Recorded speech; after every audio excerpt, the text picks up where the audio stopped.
Good evening, ladies and gentlemen, and welcome to the big show, the one we have all been waiting for, the CS NSE Spring Championships LAN Finals, where tonight I, Wolfie6678, have the pleasure of bringing to you De Montfort University up against the University of East Anglia. Now, to start the spiel off, UEA have come through the top bracket in some style, winning the overwhelming majority of their games. It's a very different story down in the De Montfort lower bracket, almost knocked out multiple times. I think one occasion it went down to a 2-round difference, and that was all that kept them in the game, but they've gone on consistently losing and winning one after the other until they eventually ended up here at the LAN Finals. Both teams playing a little bit lackluster in terms of their firepower. I know for a fact UEA are missing one of their roster. He's off in Rome at the minute, so they're playing with one stand-in. De Montfort otherwise have a full lineup coming into this one. In terms of the pick bans, you can see a little bit of tech support going on there. De Montfort had the first pick. They've gone through with Mirage as expected. Standardly a very puggy team. They don't like to play the execute maps. They like to play those maps where you can out-aim your opponent and win it off pure skill. I'm sure we've all seen as CS fans some of the nutty things Simple has been pulling off on Mirage recently, and that's exactly what De Montfort will be looking to emulate. Straight after that, we've got East Anglia picking up Inferno again.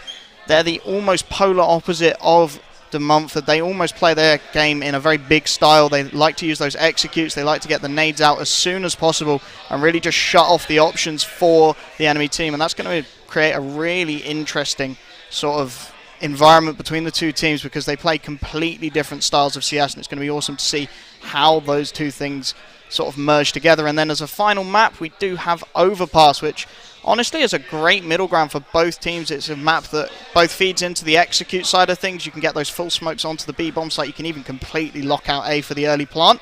Or you've got that pure aim battle down connector in towards Banana and the short long bathrooms area. So there's something in that map for both teams, and with both teams being incredibly fresh on LAN, I think this could be a really interesting game to watch.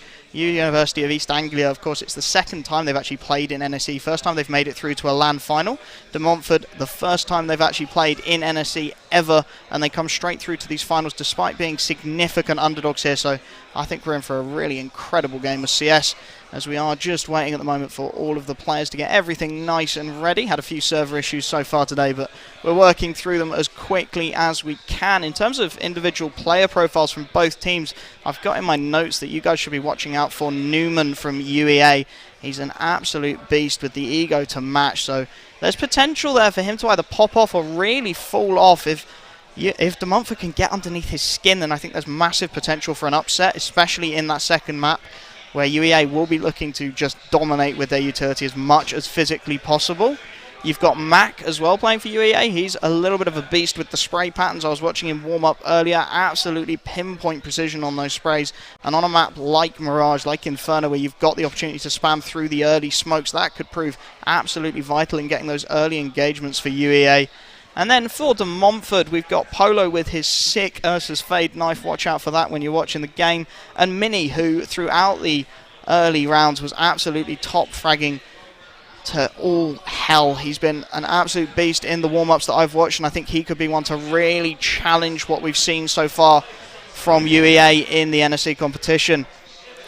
Yeah, I mean, that's pretty much what I've got. De Montfort, they're going to play puggy. You're going to see a lot of straight-up fast plays, flashes over the top on maps like Mirage, probably an early aggression up Banana on Inferno. Going to use those full Molotovs, take control of the map very early on, and try and catch UEA, the much more sort of organised roster, off-hand a little bit.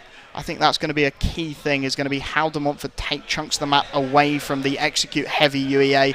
And then on the CT side, I think we're going to see some fairly crazy aggression for De Montfort. I think we're going to see them pushing up Mirage. We're going to see those ramp aggressions. Inferno, we're going to see them trying to contest Banana, perhaps even trying to contest deep into the apartment, second mid-peak. We could see that coming out from De Montfort to try and just give themselves that early advantage and try and cut out the execute capability of UEA, because I think if De Montfort try and sit back and let UEA play their own game, let them get into those mid-rounds executes without any kind of contest, we're going to see a very one-sided game of CS.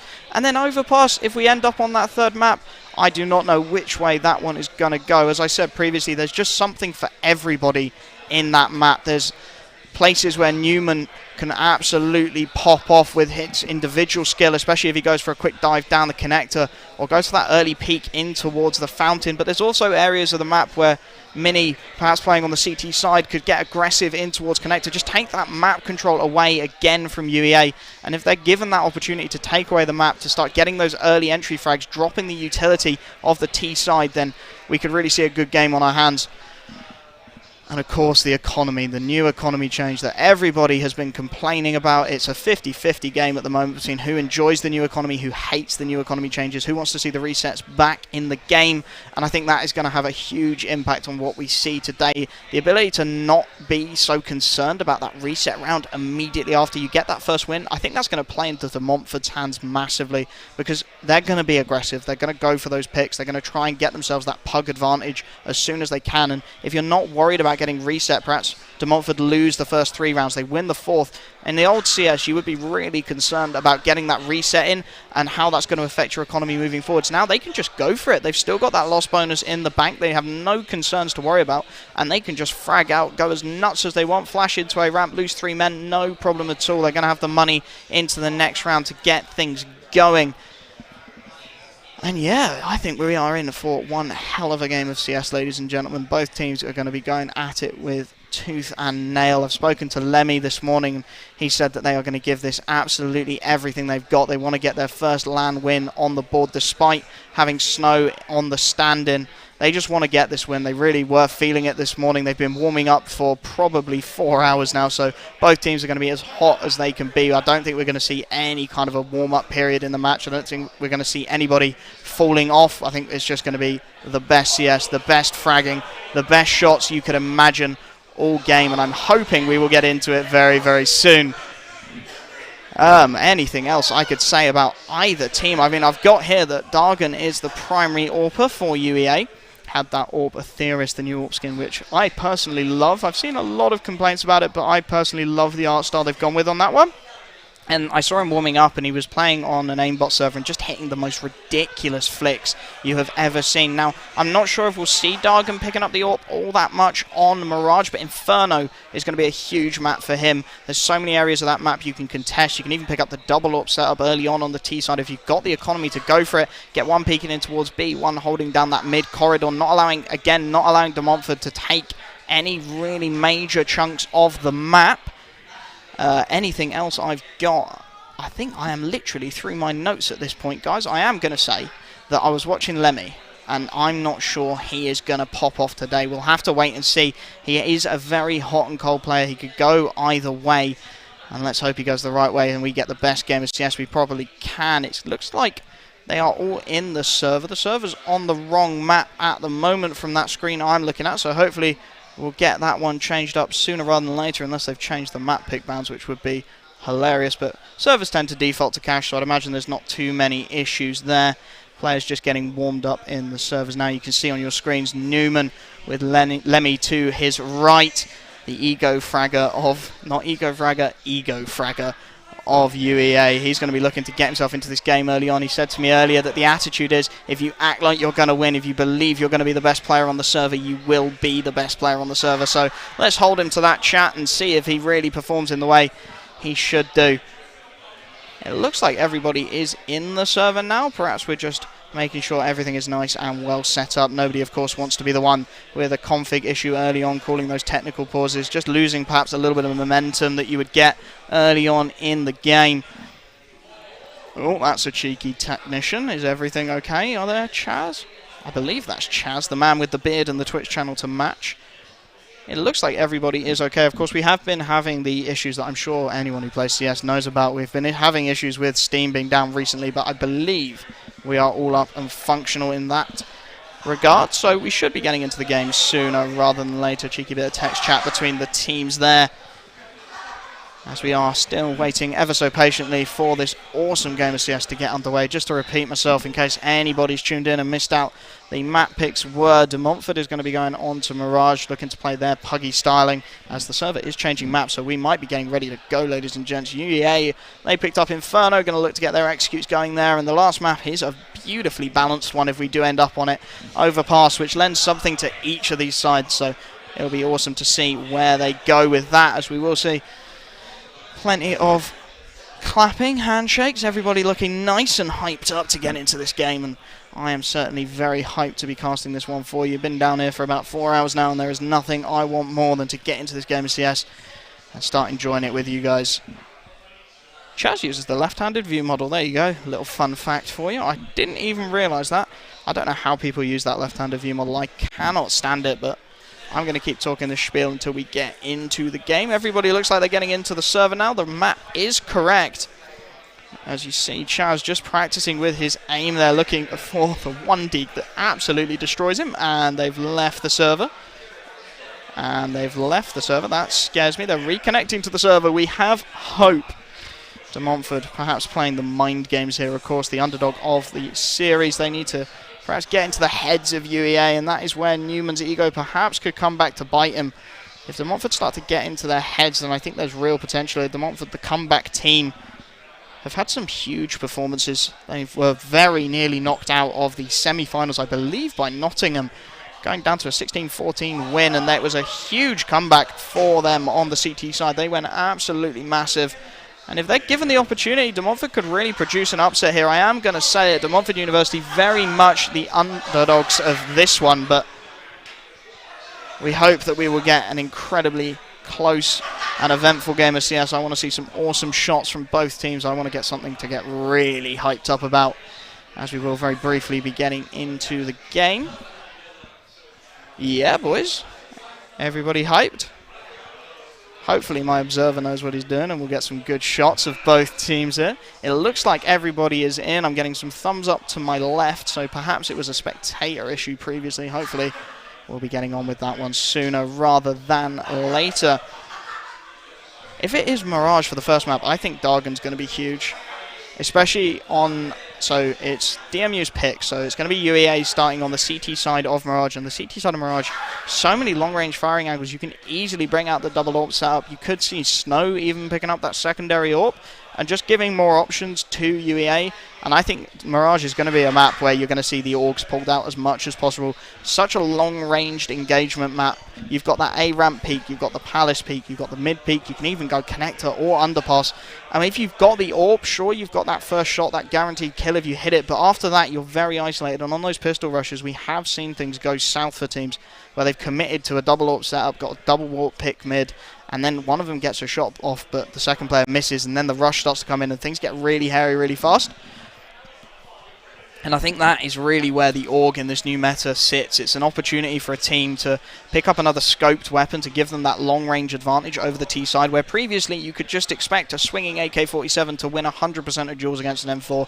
If the players are similar in terms of aim and skill, you always expect the AK-47 with its one-tap headshot to come out on top. But with this AUG meta, it's really introduced a much different scene where CTs they can hold angles with just a rifle. They can challenge those early swing peaks, and it really has changed the pro meta in the last few months, and I think we'll see a lot of that brought into this game. Hopefully we'll see some simple-like plays as well. Would love to see some of those AWP flicks. I don't know if any of you guys watched Star Series, but that quad kill on the A-bomb site from Simple, if we can get something even remotely like that, I am going to be screaming, chat. People in the server, let's... Sooner rather than later, please, boys. We would love to get into the games. Now, Lemmy said that he was confident in the win. He thought he was always going to pull off the 2-0, and we are just waiting on one more guy to get into this server, and we can get going with things. Hopefully that guy gets in sooner rather than later.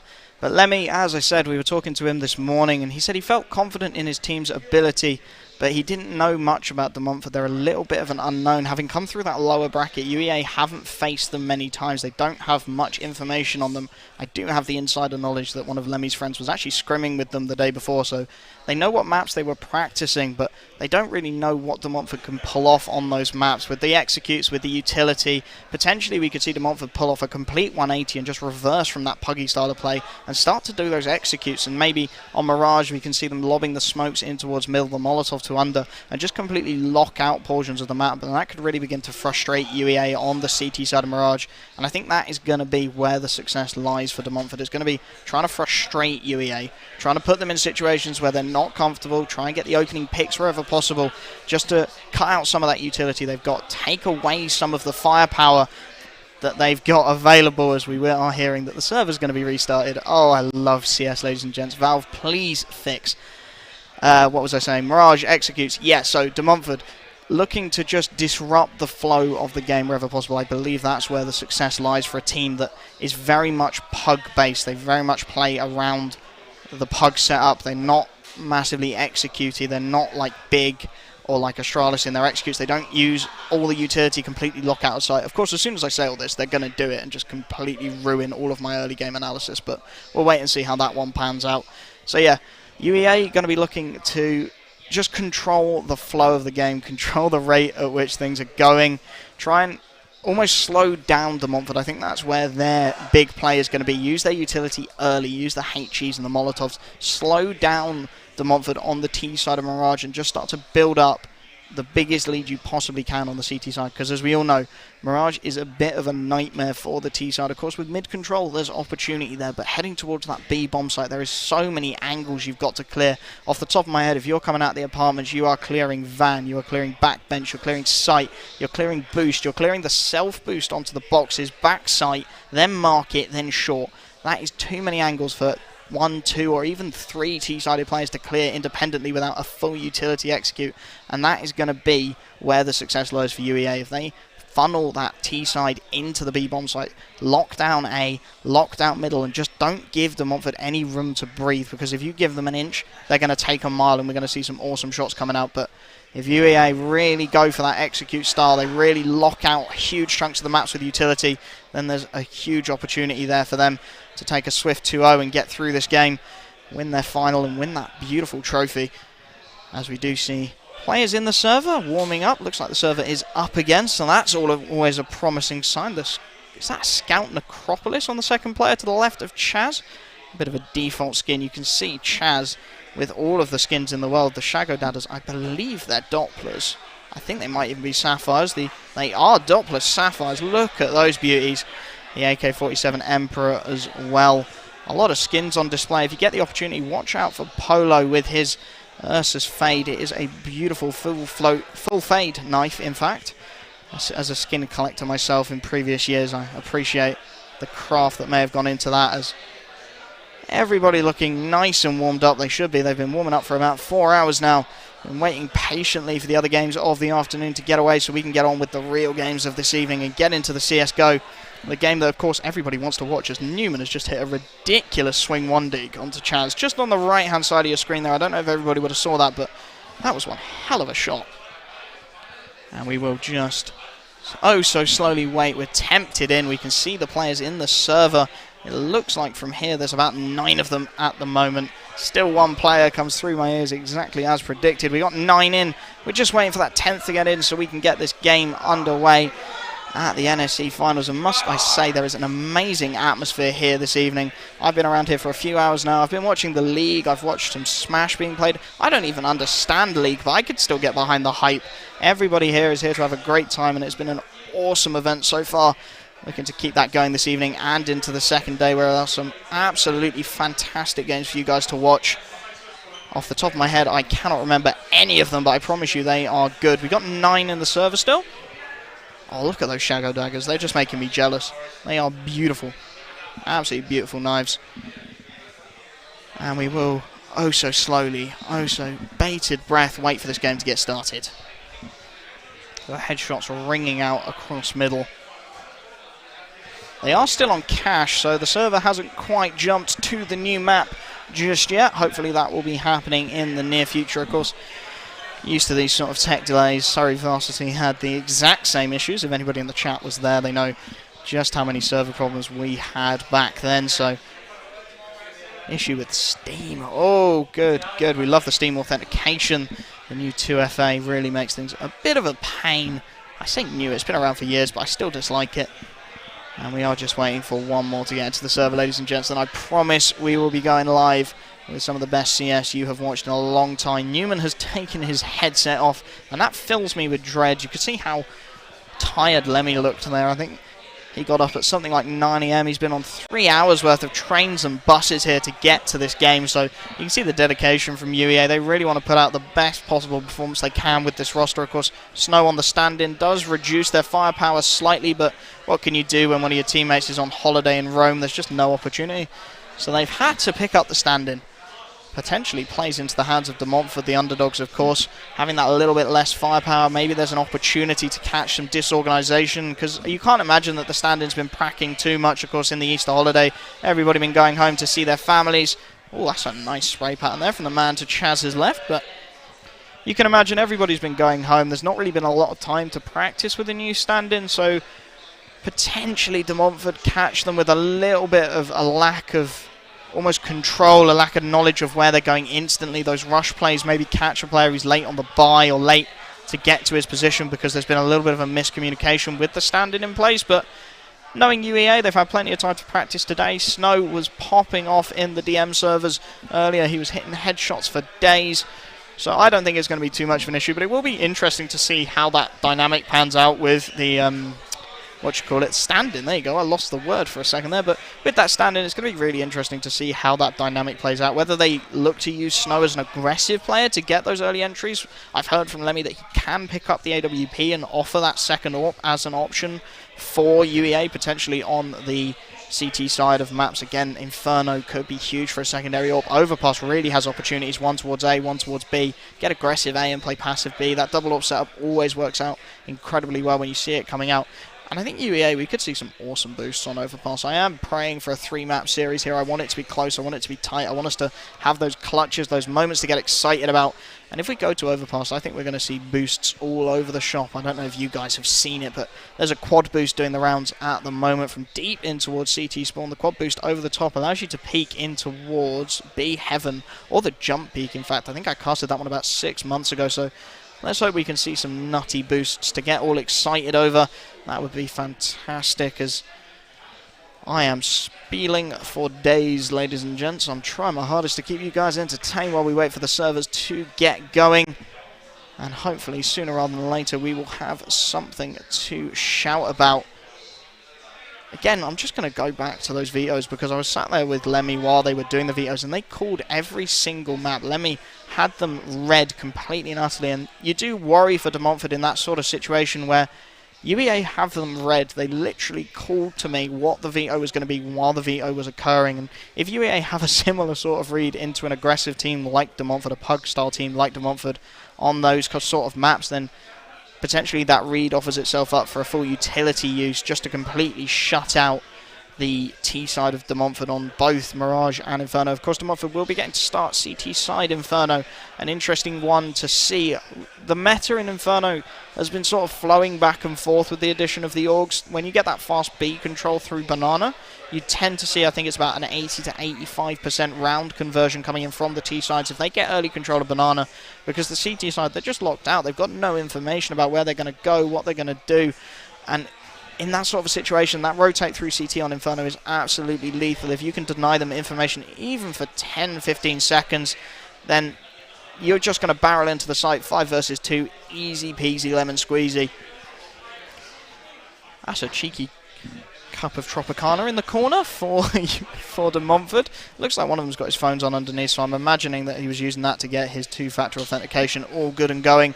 Hopefully sooner rather than later we'll have 10 in the server. Change map to DE Mirage is the vote going live at the moment. If we get a full yes on that, we will be on the correct map for the second time, potentially with 10 people in the server, which would be incredibly exciting, because I am more than ready to get into the play-by-play, the stuff where I feel I am best. Newman is ready to rock and roll by the looks of things. He's been talking it up all afternoon. He's been saying that he is going to be the top fragger on the server. He is going to pop off on both maps, and it will be really interesting to see if he can perform to that standard. I think that could be one of the key winning factors for UEA, sort of the win decisions they have to make. Newman needs to pop off, and Dargan needs to have a really solid CT side with that AWP. If he can get both of those things running at once, I don't think De Montfort are going to have a fun time on either of the first two maps, and I think it's going to be really difficult for them to get anything going. In terms of De Montfort, their win condition is to cause chaos, to play that Pug-style CS, get those early peaks in, and just catch UEA, perhaps with a nade out. Catch them trying to make something, make an execute, even on the T side. Catch them making executes, get aggressive up mid, take an MP9 and just run at them, pop flush your way through, and just mow them down while they're lining up those executes. And I think if De Montfort get that chaos and UEA don't click fully with their stand-in, that's De Montfort getting the W.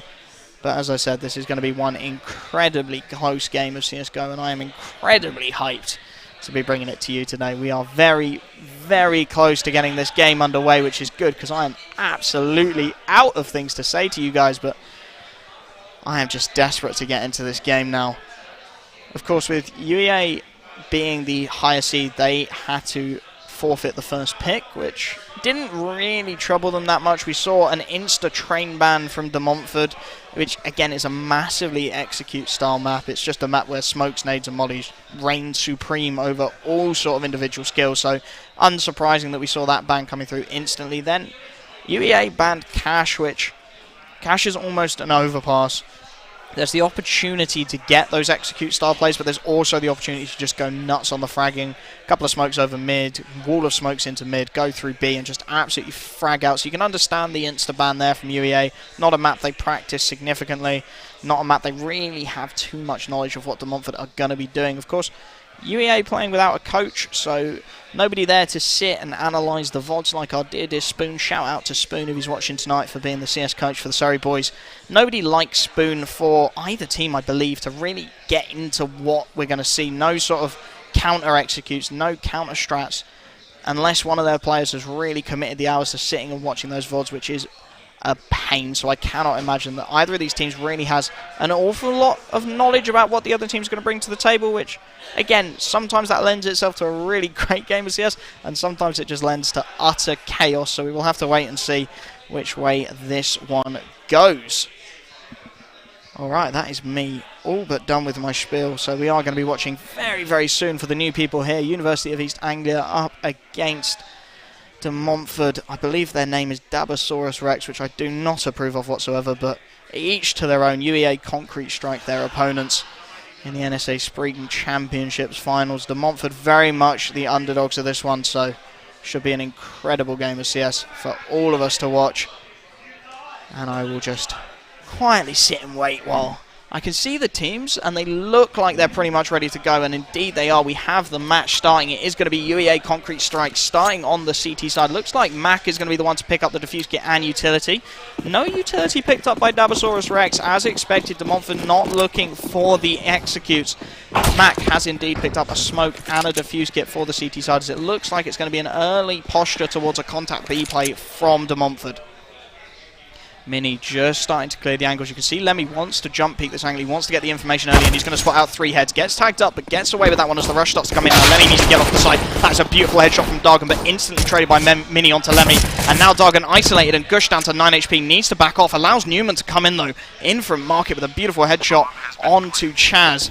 4 versus 3 on the retake, and there is opportunity here for the CT side. You can see Dargan almost completely locked out at the moment. He needs his teammates from Market or the support from Short, which you can see Snow is starting to make his way towards Short. Going to get boosted up and give himself a bit of an off angle. The T side playing incredibly passively. They want to wait for UEA to walk into their crosshairs. Mini still hidden behind bench. The bait is there. They know where the first player is, but Sovereign's got the better of one. Newman again comes in with a huge headshot. Snow gets the second. It's down to a 2 versus 1. Mini playing for time, but Mac with a huge headshot. UEA will be securing the pistol round on De Montfort's pick. That one looked like it could have gone either way, but UEA just showing perhaps why they were in that upper bracket. The headshot from Mac at the end there, an absolutely stellar lineup from him. And we will see the second round buy coming in. Newman instantly picking up the rifle. 3 rifles picked up early on by the CT side. Not much respect for this force buy. It's going to be down to 2k. Not going to see the full force from Dabosaurus Rex, and it looks like UEA read that They've not picked up the SMGs or the utility as it's going to be a fast mid player. Newman's going to have to hold this down as the peaks start to come in. There's Deagles there. He needs to watch out. The spray gets a little bit of a tag, but now he knows there's so many players up there. He's going to look for the support as Dargan comes from short, and he has Snow holding passively, but Mini with a beautiful one Deagle take down that mid player. And again, you can see how De Montfort could start to just cause a little bit of chaos. That mid player is down. The M4A1 has been recovered by Snow. That is a small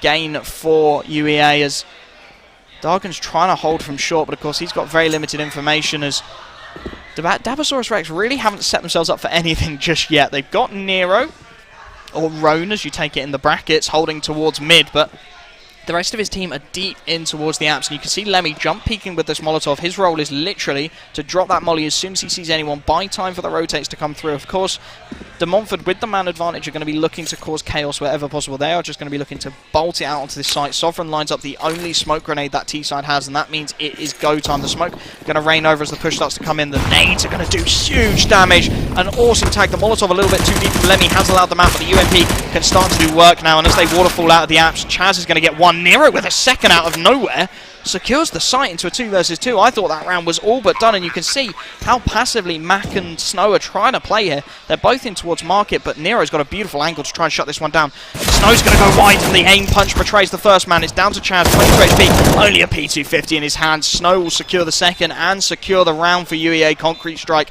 That one was an impressive round from Dabosaurus Rex. I hate saying that name so much. With just pistols and a couple of nades in their hands, they managed to get 3 kills, and you can see how that's affected the economy of UEA. They're really not going to have a strong buy into this one. Lemmy, nowhere's Lemmy picking up the AWP. He's got to be dropping that. There we go. Newman's going to be taking his ego to that AWP as 5 AK-47s and full utility come out for De Montfort. You can see how they're slightly lacking in the utility. Lemmy doesn't have any head armor, neither does Newman. Sovereign's going to go towards middle early on. He's going to have to be a little bit careful. Newman set himself up on a beautiful angle with the AWP. If he dry peeks here, he's utterly dead. How has Newman missed that shot? That'll be mid-control established, and Newman's got to be kicking himself here, as he's given up mid-control to the T-side very early on. The flashbang blinds him, and he almost hits the shot as Polo starts to make his way out from under, looking to isolate that mid-player once more here. Oh, Dabosaurus Rex, that is a risky play from Newman. He somehow gets away with it as the flashes start to rain in from the CT side. Now, of course, very limited in their utility usage. They don't have the buy into this round, so they've got to be sparing in how they look to use it, and I think that's what's trying to bite them in the ass at the minute. 5 versus 5 still on the board as 1 minute 10 comes and goes. Neither team really looking to get aggressive early on. You can see they've got a little bit of control in towards Connector now, Dabosaurus Rex. Polo starting to clear out the angles, has the support from top mid of Mini, but of course they haven't cleared short yet, and that is currently where Dargan lurks and waits in towards that ladder room. And he can probably swing in front of this Molotov, in fact, as Polo's going to lob it deep in towards short. That'll allow Dargan the opportunity to still swing as they look to come into this A-bomb site now. Snow incredibly isolated, needs to go big, swings with the right timing. Mini actually kills his own teammate, but then will find the headshot to bring it back into a 4 versus 4 as they look to come out onto this A-bomb site. You can see Face is so passive as Mini gets another beautiful headshot onto that short player, and that means A completely open and trying to go over the smoke. Mac will find nothing. 3 versus 2, Newman in towards CT, needs to hit his shots, and the flick just not there at all. The ego not working out so far as Chaz takes him down, and it's down to Lemmy. 1 versus 4. Beautiful shot for the first. Gets the tag. He's down to 67. He does have a smoke and a flash to try and get his way across here. Plant very much for short as he fires a couple of shots off, just trying to bait out some positions, but a very passive play from De Montfort, and it's going to mean Lemmy backing off in towards CT, looking to save that AWP, and Sovereign going to go through the murder hole here. He wants to challenge this. He's broken it though, so Lemmy knows he's coming from the left. He needs to be, of course, very careful of the opportunity to push through from CT. It looks like Sovereign not even going to go on the hunt here. They have a little bit of money, Dabosaurus Rex, and they're going to pick up their first round. I'm surprised we're not seeing them trying to take that AWP away from the CT side. As you can see, their economy really starting to struggle now. Mac, one of the 2 players to stay alive in that second round, manages to have $3,900. Could see a pistol and armor on him, maybe even a little bit of utility. You're going to expect Lemmy going to be keeping that AWP. Want to give it to the player with armor, although Newman has just picked up armor. It's going to be Deagles for the remainder of the team. Of course, Dabosaurus Rex sticking with what they know, 5 AKs and utility, as they're going to try and get some control towards the ramp early on. Nero just spamming the angle, looking for anybody crossing through, but nobody for the time being as Lemmy gets a lovely opening pick. Instantly traded out by Chaz, though, in towards Palace. You could see Snow trying to get aggressive, trying to give himself an angle to work with. Not going to work out this time. And now with that AWP in towards mid, you can see how De Montfort just start to slow down their play. They're not even going to try and contact that angle. They know that the AWP is the safe rifle, so they're instead going to look to group up towards A, use a couple of smokes perhaps, lock Lemmy out of this site, and just look to plow through Newman on that USPS and Mac with the Deagle deep in towards CT as the peaks start to come in now. Now Mac should spot out the first player. No need to contest this angle now. He's got the information for his team, and that should allow the rotate to come in. Dargan, the last man, the lone player towards the B-bomb site, is just jump peeking for the time being. Should come here sooner rather than later. Is Newman going to be challenged on the cross? Lemmy, you can hear that scope come in as the utility is going to be raining down from Dabosaurus Rex, looking to completely lock this AWP out of the site as Mac is tagged down by a beautiful HE. 4 versus 4 retake, but the firepower very definitely favours Dabosaurus as Lemmy absolutely rips Nero's head off. Lemmy with a second, but Mac's been traded. That AWP still available for UEA, and that creates a huge risk for Dabosaurus Rex. Newman is just waiting for the information. They spot out the first player. Lemmy going for the wallbang, won't find it, but Mini's down to 9 HP. Finally, Lenny with his 4th of the round. Wallbang through onto Mini. 3 versus 1, and Lemmy has pulled off the ace. The only player with a rifle in his hands. A full ace from Lemmy. Absolutely popping off. 7-2. You can expect his ADR to go through the roof here. Oh, can we turn that volume down a little bit, boys? We don't like the easy friends in this stream. Lemmy goes absolutely huge for UEA, and if you are Dabosaurus Rex, you have got to be wondering where that round went wrong. You had the firepower advantage, you had the utility advantage, you had everything you could ever need on your map pick, and it just goes south. They are going to force immediately after. 3 AKs and a couple of Deagles picked up as the full buy very much on the cards for UEA. 2 AK-47s saved as well, as Newman's going to take that AWP back towards middle, gets flashed in early on. Smoke will cut him off. Not quite got the timing, but that nade again is absolutely huge from UEA. Mini down to 60, Sovereign on 67. 2 early tags, makes them a one-shot headshot, of course, with the M4s, which is absolutely key. Dargan wants to get aggressive in towards short. It's smoked off for the time being as Polo hits a huge 1 dig onto Snow towards the A bomb site, and the execute is going to come through onto A. They're locked out for the time being. Newman can get one, but at close range, Mini instantly finds the trade, and that leaves again Mac towards CT. You can see Dargan towards short. He desperately wants to get something going. He will find a beautiful headshot onto Nero as he looks to make his way onto the site. That's actually got one. Oh, Mac goes straight over the smoke, gets one. They're right there, and Lemmy gets deleted by Mini. One of those star players that you should be looking out for on De Montfort. Mini, 2 versus 1. Dargan has full HP and he has utility to work with. Has to be careful though. Doesn't want to get caught with an nade out. He's got this early peek and Mini rips his head off. Dargan could spot out only the head and can't quite land the timing on that shot. Just not got quite quick enough reactions. De Montfort instantly bite back for the second. This is going to be one of those maps that rocks back and forth like no tomorrow, I believe. 3-2. UEA not willing to give up yet. Another force instantly. Neither team wanting to give up the back and forth we've seen so far. 5 AKs and utility as Lemmy once more with the AWP is going to be going towards middle.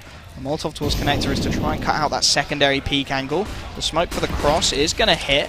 Now Lemmy looks to change up his angle. He's almost looking for that short push. He's going to allow Dargan to take it up, and so nearly from Lemmy. Again, so close to getting that opening pick through the smoke. A huge amount of splash damage onto Newman, but now Dargan goes for the peak. The spray is good for 1, but the FAMAS betrays him, and the trade comes through from Chaz. 4 versus 4. A couple of tags to work with again for UEA. They're finding a good amount of damage early on in these rounds. As De Montfort, they'll hear that Molotov ticking onto Newman, and he'll have to back off of the angle. Mid-control for the T side, and actually, UEA have completely abandoned B here. You can see the bomb deep in towards Palace's Snow. It's a beautiful shot to open things up. The inaccuracy won't work for him the second time of asking. The spam not quite going to connect with Sovereign. He will go for another peek, perhaps over-enthusiastically. Does find the shot, but at the cost of 45 HP. And you can see Mac wants to be close to that Palace angle with the P250. It looks like Dabosaurus Rex are just going to walk into this B-bomb site here. Newman has rotated finally from market, and he will hear this execute start to come out. Needs to hit this first shot. He absolutely has to hit the head off of Chaz. He misses it completely. The timing not quite there, and now he's got to try and swing towards this site and lock it down. You can see the rotate coming through from Lemmy, but he's not going to be there to support in time. Newman spots the first player across, baiting the shot out from Chaz, and he can't quite find the frag. Chaz takes him down. 3 versus 2, a P250 and an AWP. Lemmy going to find a beautiful opener. Chaz taken down. 2 versus 2, and his Sovereign swings onto this angle. Lemmy has got him absolutely locked down for the time being, though. Dabosaurus Rex is going to be playing very passively. They don't want to give any kind of an opening. Of course, Macy has recovered to a Deagle, or picked up with one of his dead teammates as Lemmy starts to wander his way onto the side. The footsteps will give it away. Mini hits the first shot, and Lemmy cannot quite find the flick. Dabosaurus tie things up. 3 rounds apiece. The force buy finally betraying UEA, and it looks like they will be forced to go for the eco here. If they eco this round fully, they should have enough loss bonus to be getting into the full buy into round number 8, so expect to see USPS's just a couple of flashbangs to enable a couple of peaks, try and just take away a rifle or two from Dabosaurus Rex, because you can see they're pretty heavily invested into this round. Besides Mini, everybody's pretty heavily invested in Nero. With that AWP is going to be challenged early on. 4 USPS's in fact, trying to run him down. The Molotov though, beautifully played by Nero. That looked incredibly awkward. UEA Concrete Strike going to jump straight over it, and Dargan with a beautiful headshot will take down that AWP, and that's exactly what I was talking about. Just challenge, take away the rifles early on. Of course, now Dabosaurus Rex know that this is an A push, so they're going to back off towards the B bomb site. Leaving Chaz a little bit isolated. He can only find one. Again, just the swing, and Newman rips his head off. 4 versus 3. There's an AWP recoverable in towards spawn unless they've lobbed it over the wall. Lemmy's got his hands on an AK-47. There's 2 rifles available. This is doable for UEA. Out of nowhere, they found 2 very opportune frags, got an AWP into their hands, and now they can start to try and get this execute going. Snow, the secondary AWP, does have it in his hands. The peek comes in from Mini, but he has shut that down. A beautiful double swing. And now, surely, if you're Lemmy and Snow, you're thinking about saving those rifles, and indeed they are. They're going to back off towards top and mid. They want nothing more to do with this round. If they can keep their hands on an AWP and an AK-47, that just means they're not going to be reinvesting into the next round. They're going to be able to pick up more utility, perhaps the defuse kit for the side. Allow players like Dargan, Newman, and Mac, who died, just to get a little bit more into this round. They don't have to worry perhaps about a defuse kit. Snow will miss the initial shot onto Sovereign, but again, there's not too much money in the bank for Dabosaurus Rex. They're not going to be massively committing to the hunt, and they will secure the 4th round as the buy for what, the 3rd time now is going to come in from UEA. AWP's been dropped on towards Dargan. I can't quite see from the map. It looks like he has a little bit of an A ramp spawn. Instead, he's going to take the AWP in towards middle, completely contradicting any player would have imagined. In fact, he's going to take the AWP towards the B bomb site. Looks like it's going to be down to Newman with the AUG to take that mid hold, as Mac is left with a huge job to do here.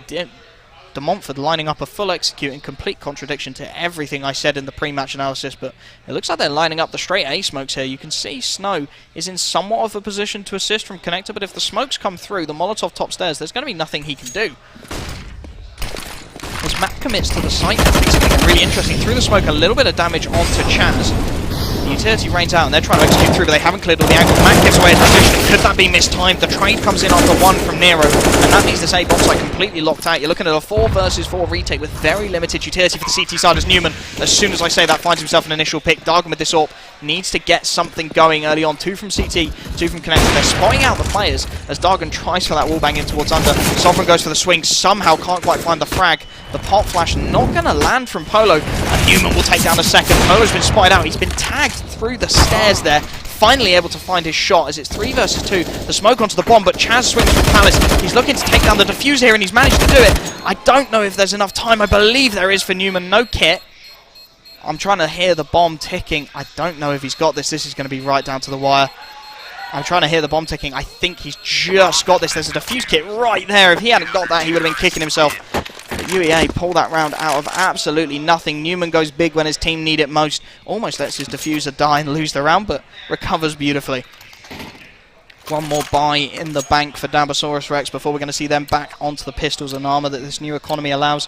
You can see how UEA Concrete Strike, having bounced forward and back with these rounds, they're really not set economically. It's going to be the scout onto Snow, who's going to be taking that in towards the A bomb site, looking for the A ramp peak early on. Actually spots out Mini. Can't quite land the initial shot.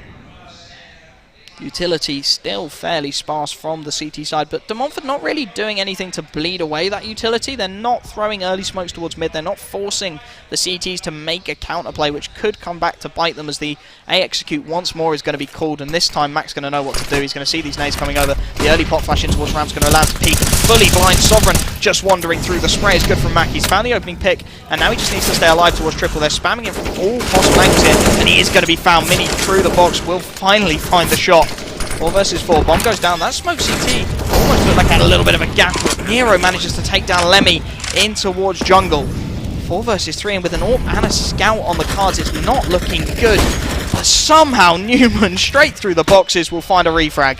3 versus 3. You can see Snow trying to bait, get some information for his teammates. With that scout, he's going to have an incredibly difficult job getting anywhere into this site. The scout rings out, and of course now They'll know what the play is, de Montfort. The push comes in from towards CT. The first tap of the bomb is to try and bait out the peaks. Chaz is going to swing right with Polo with a beautiful double spray down. Newman only able to get one in response. Tagged down to 21 HP. Playing behind triple, 1 versus 2. Newman's running out of time here. That bomb is ticking away, and Nero will find the shot and find the frag. The rounds rocking back and forth like no tomorrow here. You can see Newman leading the scoreboard at the moment. 10 frags for the CT side. Mini the only one besting him on the T side with 12. A very tightly contested game so far. Going to see UEA Concrete Strike back onto the pistols again. No money for them in the bank, so potentially Dabasaurus is going to be securing a 2-round lead for the first time in this game. Full buy for them. They do have the AWP onto Mini, and we saw that get them in some trouble on this previous pistol buy when they got aggressive towards the A ramp, but Dabasaurus Rex fully set for that. They've got 3 players holding for the execute in towards the A-ramp, so they're going to have plenty of information about what's going on as Sovereign gets the initial frag onto Lemmy, who was trying to get aggressive. Dargan, to counter that, is going to start to push in towards the BX. He's got the lineup, but he misses the shot. You've got to hit that one at this level as Polo punishes him and rips his head off. And the execute's coming through on both sides here. Mac playing the headshot angle is going to get absolutely destroyed by Sovereign. And now 5 versus 2 on the retake. This is just a damage game. You can see Snow actually manages to creep in towards the Palace and gets a double kill with that USPS. There's nobody else home for the T side. The bomb, however, planted towards B. I got a little bit excited there before I checked my map and saw the bomb instead has made its way down on the B bomb side. Still a fairly major mistake from Dabasaurus Rex. Going to gift 2 rifles again to the CT side and just open up the opportunity similar to how we saw it a few rounds ago where they save 2 rifles, then the buy is just so much stronger from UEA. They can get their hands on more utility, they can get more defuse kits, and they can look to shut down Dabasaurus Rex, who so far have been profiting from almost a little bit of a random playstyle. Haven't seen too many executes. We've seen them try and go A maybe twice now.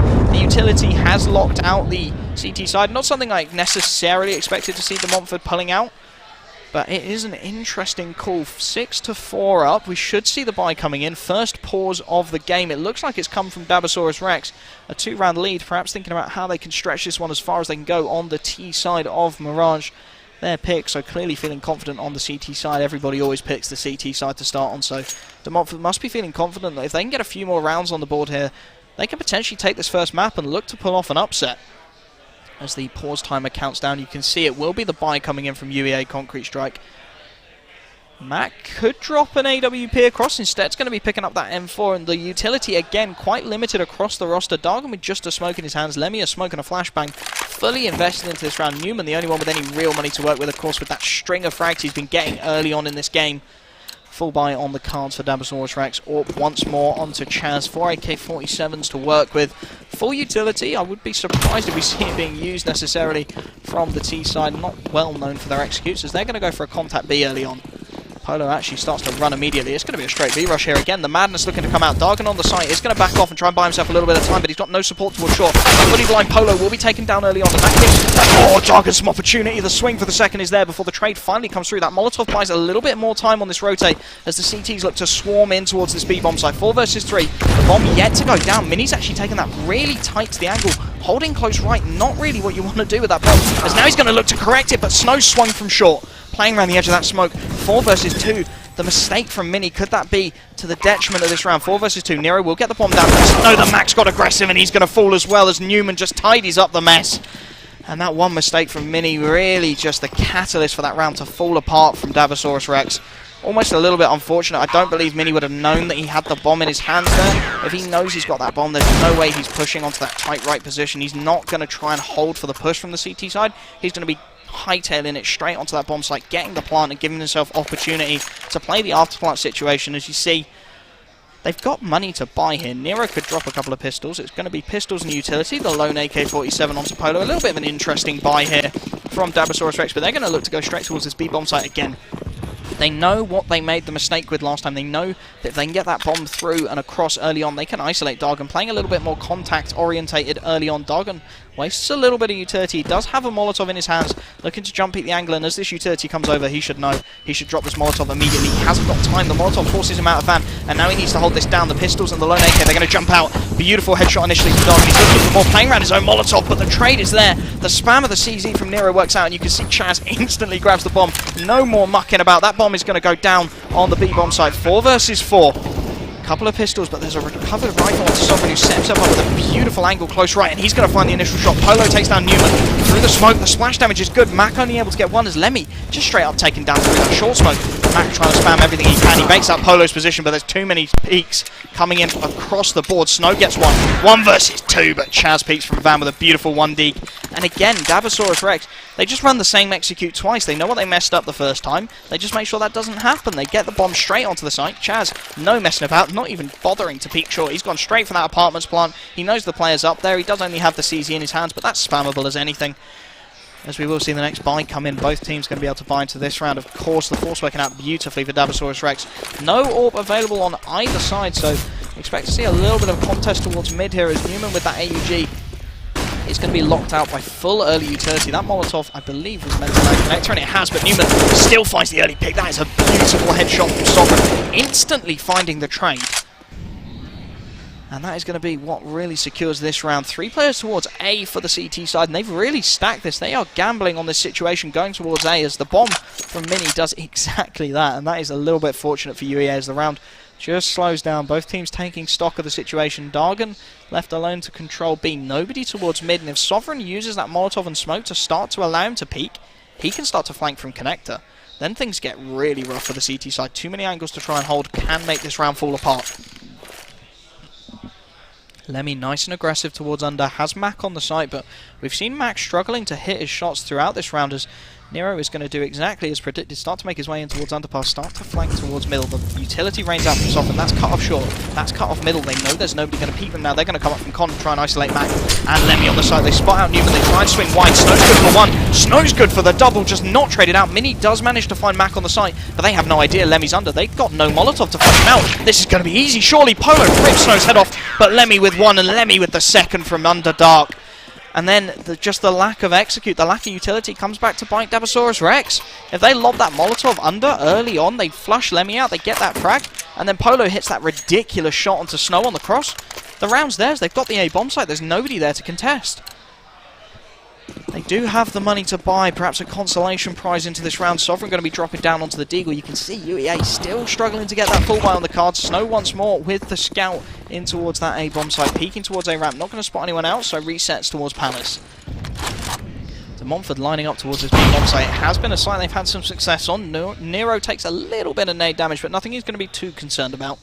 5 players stacked towards this B bomb site. A little bit of a different setup from UEA. They have Lemmy on the fast play, and I believe Newman's flanked deep in towards underpass, so that's a real opportunity to get this flank going. Dargan drops the Molotov to buy a little bit more time, and Newman is probably holding that exact angle. If they try and back off towards underpass here, they're going to be in trouble. The pop flash range through. Dargan uses his smoke to buy time. Newman swings for one, but the trade instantly there. They read it beautifully, and it's going to be down to Dargan and Newman. You can see Snow's trying to hightail it. He went for the mid peak, didn't spot anyone out as this push starts to come in towards the B bomb site. The bomb still not committed. A minute comes and goes. Dabosaurus Rex not quite sure where they want to commit, and this is the sort of mid-round situation where UEA want to be trying to take control. You can see Newman try to do that, got the initial pick even, was traded out, but this is where you want to see UEA starting to take some control of the map back, as Dabosaurus Rex are going to back off of that B-bomb site, and if you see Dargan or Lemmy get a little bit aggressive into apps, now they buy the information and they buy that rotate, but as it is, they're not going to push in, and that's going to leave Mac and Snow. That scout is going to need to go big from in towards jungle. Currently peeking in towards mid. It is going to be a 4-man straight up push onto this A bomb site. The utility should rain through, and that gives it away. Snow from Palace should be able to molly off Chaz, but the timing not quite there just yet. The Molotov is going to force him back into his angle as the scout goes for the peek. A lovely tag onto Polo's web, digs up, and finally Snow hits a beautiful headshot. The trade almost instantly there. Mac has dropped back into CT, willing to give the site up for a retake situation. The spam through from Dark is so much splash damage. Mini down to 2 HP. And that's just, you can't even predict that. Mini trying to push CT. Lemmy will spam away at him though. And of course on low HP, that frag's going to be all too easy to find as Chaz and Nero left to try and do this. Nero finds one. Chaz instantly with the second. Leaves Lemmy 1 versus 2, and he can't hit the low HP player. Chaz with another beautiful headshot to secure the 8th round. And De Montfort are coming at this game. They are not giving an inch here. The underdogs coming up big on their map picks so far. Last round of the half, so of course we're going to see the force buy coming in from UEA, Concrete Strike. Haven't seen a pause from them yet, which is an interesting one. Had some opportunities to perhaps talk through what we've seen from Dabosaurus. They tend to run double execute towards one site, run it for 2 rounds, then change it up. But Perhaps UEA confident in their own abilities on the T side of Mirage. As the early flash comes in and Polo's going to start to peek with Mini. This beautiful little double peek. Just make sure that if there's a pistol there, the trade is instantaneous and there's no opportunity for Newman, perhaps peeking from connected, to get a double. But he's going to find a nice tag early on onto Polo. Hasn't actually taken any damage in response. You can see Snow trying to hit the wallbang. Won't quite manage it for the time being. The Molotov forces him to rethink his angle. He's actually just going to sit top of under. Dargan starts to burn alive and Sovereign will finish that job off. That leaves Lemmy very isolated towards B, and you can see Dabosaurus Rex, they know that UEA only play a two-man stack towards that B-bomb site, so they're going to try and isolate Lemmy. CZ in towards the van, needs to hit these headshots. He spots out the first player, he's going to wait, he's going to lurk, and this is going to open up opportunity. There's two players there. He's going to take down the bomb plant. He hasn't got enough bullets. He tries to get his knife out. Newman likes to recover the situation, but oh man, the CZ bullets betray him. And it leaves Macy Mac even 1 versus 3. Tries to jump out early on, but it will be 9-6 at the half. Dabosaurus with a strong showing so far on the T side, and if they can bring that kind of performance through to CT, then we could see one hell of a game on our hands, as UEA would look to take Inferno, of course. You can see UEA were just struggling to take the map away from the T side there, and I suspect that's something we're really going to see Dabosaurus Rex looking to excel out throughout this CT side. Is Sovereign the one tasked with picking up a smoke and a defuse kit? No utility picked up again from UEA Concrete Strike. Mac has, there we go, Mac had saved $800, so he's going to pick up a couple of flashes and a smoke to try and line up this execute on what looks like it's posturing to be a B hit. Newman just being absolutely certain, as expected, and trying to make sure that De Montfort aren't taking that chunk of the map away. Newman's going to go for that peek in towards under early on. Going to get a little bit more aggressive than I would like to see, but fair play to him as the execute looks to come in, and Chaz is going to be absolutely instrumental here. He's been baited by his teammate. Lemmy's going to clear. Lemmy spots him out, but Chaz still finds the initial shot. He's still there. Polo finds a second before Snow gets the trade, and now Newman from the flank is just whiffing for days. Finally hits the headshot, but now he needs to reload, and Nero somehow doesn't capitalise. Newman gets a second, 2 versus 2. The bomb looking to back off towards underpass, and it's going to be down to Newman to try and hold off the rotates. I don't know if he's heard Sovereign making his way in towards CT. He should have done, as Mac actually changes up the plan here. The CT side currently very split between the two bomb sites. If Newman and Mac group up, use that smoke to smoke off CT on A, say, flash themselves over, isolate the 2 versus 1s, then there's opportunity here. However, if Newman goes through murder hole here, he's going to get his head ripped off. I believe Sovereign is watching his ankle, just backs off at the worst possible time. He's going to allow Newman straight through if he doesn't peek. Newman's made it into market, and Sovereign has no idea. Oh, this could be huge. You can see Mini has no idea he's being flanked. If Newman just clears bench here, Mini has no idea. 30 seconds comes and goes. The pot flash to allow the peek, and that should call the rotate in, but Mini, he's been spotted out. Newman knows exactly where he is, just takes his head off, not even going to bother messing around with the knife. Leaves Sovereign 2 versus 1, smoking a defuse kit. Newman should hear him starting to come in towards market, and indeed he will. He'll hear all of these footsteps. No reason to peek for Newman. He's just going to hold that angle nice and passively as his teammate hightails it towards short. Planting for short, of course, and now Newman goes for the peek. Tags Sovereign up. Starts to buy time for his team. He's going to swing peek. The burst fire Glock, you don't see that too often. As the peek comes in from Sovereign, and Newman will trade him out. 7-9. UEA Concrete Strike take the second pistol. I believe they took both pistols, and they're 7-9 down, so read into that as you will. De Montfort clearly looking good on their rifle buys. And it looks like UEA Concrete Strike going to give this second round force a lot more respect this time. 2 MAC-10s picked up early on. Does have the perk of being able to farm for that early economy, but also you can pick up more utility, so you can try and counter a force buy from the CT side. We're only going to see a 5.7 and a P250 picked up by Dabosaurus Rex, but understandable that UEA wouldn't want to make as many mistakes as they previously did. A full B stack coming in from the CT side early on, and it looks like it's a beautiful read at the moment. Currently, UEA Concrete Strike look like they're going to walk straight into it, and this is the opportunity for the pistols. Snow gets tagged up early on, and they should spot out multiple players. Snow taken down. Mac does manage to find the trade, and now the MAC-10s can start to do work. The unarmored opponent's just getting absolutely mowed through, and the remaining... Oh, Nero from up on Ninja will get one before he's traded. Dargan gets the Glock out and finishes the job. UEA Concrete Strike looking just a little bit rattled there. They didn't clear all of their angles. They left the player up on towards Ninja, who does get... I believe it was a second kill. Unfortunately, only drops really the MAC-10s, as the reinvestment will come in from both teams. Dargan going to be sticking with the MAC-10. A big call from UEA Concrete Strike. Still around behind. The utility, however, very sparse for Dabosaurus Rex. I hate that name so much. The A execute looking like it's going to be postured towards early on. The full lineups are coming through for the T side, and this is where I'd expect to see De Montfort maybe getting a little bit aggressive. They're playing very passively at the moment. If they push now, they catch players with nades out. This is easy fragging territory. But as it stands, they're going to be playing a much more passive start to the round. Snow makes his way close to the palace. As the flash comes out, they haven't cleared under yet, and that could come back to bite them. Snow with a beautiful spray will find the first, and Dargan instantly rips Mini's head off. Nero with the trade, instantly traded out by Mac. 4 versus 2, and this round is all but done instantly. The trade's just too good from UEA this time. As Chaz is going to try and sneak through the smoke. His teammate taken down by Newman. He's been spotted out. Newman's still looking the wrong way. Somehow throws the Molotov and gets away with it and starts to spam through wood. 54 HP Newman should be taken down, but Chaz can't quite land the spray. 9 rounds apiece. UEA Concrete Strike looking to build back into De Montfort's map pick. If they take this, it's going to be a long way home for the CT side. AWP finally brought out on the T side from UEA, and Dabosaurus Rex with some serious decisions to make. You can see economically they are really struggling. They've got Deagles, P250s, a 5.7 and a couple of flashes to try and enable the peaks, but on the CT side, those pistols just so much less viable. You can't just gang up on someone. If you stack a sight, the chance is that they're going to get found out very early on, just destroyed as Polo goes for the early peaks with the Deagle. Not going to spot anyone out just yet. Dargan with that Orpatheris, as mentioned in the pre-game analysis. There you go, boys, cheeky plug. Will be starting to peek in towards middle as Mac takes down Mini on the push. This is what I wanted to see from De Montfort, and it will work out. Nero instantly finds the trade, and Mac isolated just about takes down Sovereign. This is better from De Montfort. With these pistols, you need to get aggressive. You need to try and take the opportunities away from UEA, who are going to go for this utility execute now. Smoke for a far short push. The rotates are already through. Chaz on the close angle can't quite land the initial shot, and Snow will finally take him down. Everybody spraying at him, but he does eventually get killed off. One more player on the site as Polo with the spamming Deagle will find the first. The AWP misses the shot, but Lemmy there to bail him out.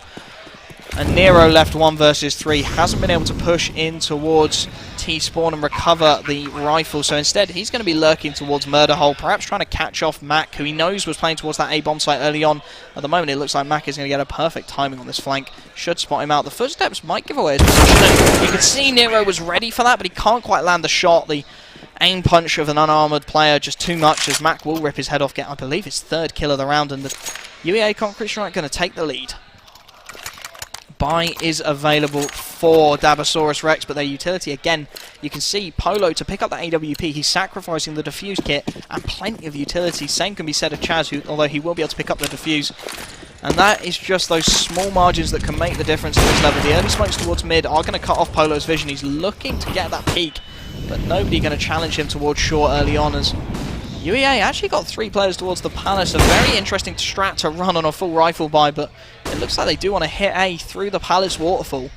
Mini's made his way in towards Connector, and that leaves Sovereign a little bit isolated on the site. Again, perhaps the inexperience showing from De Montfort, leaving that player isolated. He's fairly aggressive in towards the site as well, and that just creates the opportunity. He can't fall back to CT from that position if the utility starts to rain through. He's going to be stuck on the site, and that is where the trade can come through, potentially the free kill, as he actually makes his way in towards under. The leg of the AWP is going to bait beautifully for him, and Sovereign finds the opener from under. Mini gets the second, and this is a strong hold this time. The missed AWP shot from Polo will allow Newman on the peak, and Dargan gets 1, but Sovereign comes out of under, and he's still alive under there, gets his 3rd. Dargan with the AWP is left 1 versus 4. He spots out the early player, a lovely initial shot, but he knows he's got so much more to do. 1 versus 3, a smoke and a flashbang to his name. The bomb was dropped on the site, and Polo has his name and his number. Draws things up at 10 rounds apiece as we see that beautiful Ursus fade. I am so jealous of that knife, you have no idea, boys. There is still a buy available for UEA. They've built themselves up a fairly decent bank, and you can see despite winning that round, it's not great for Dabosaurus Rex. That $3,400 win bonus isn't going to go too far. They've got the buy, they've got the utility, but if this round goes south, their loss bonus ain't going to be too great. Nero this time is going to take the AWP in towards mid. Interesting to see De Montfort rotating the AWP. I don't know if that's based on spawns or just based on who's feeling it at the moment, but no AWP available this time for UEA. 5 AK-47s, which is a shame for Dargan, because as a primary AWPer, we saw him hitting some ridiculous shots in the previous round. Won't be available this time. 10 rounds apiece. Newman's taken the bomb in towards the B-bomb site. Still 3 towards A. I think this is going to be a utility fake.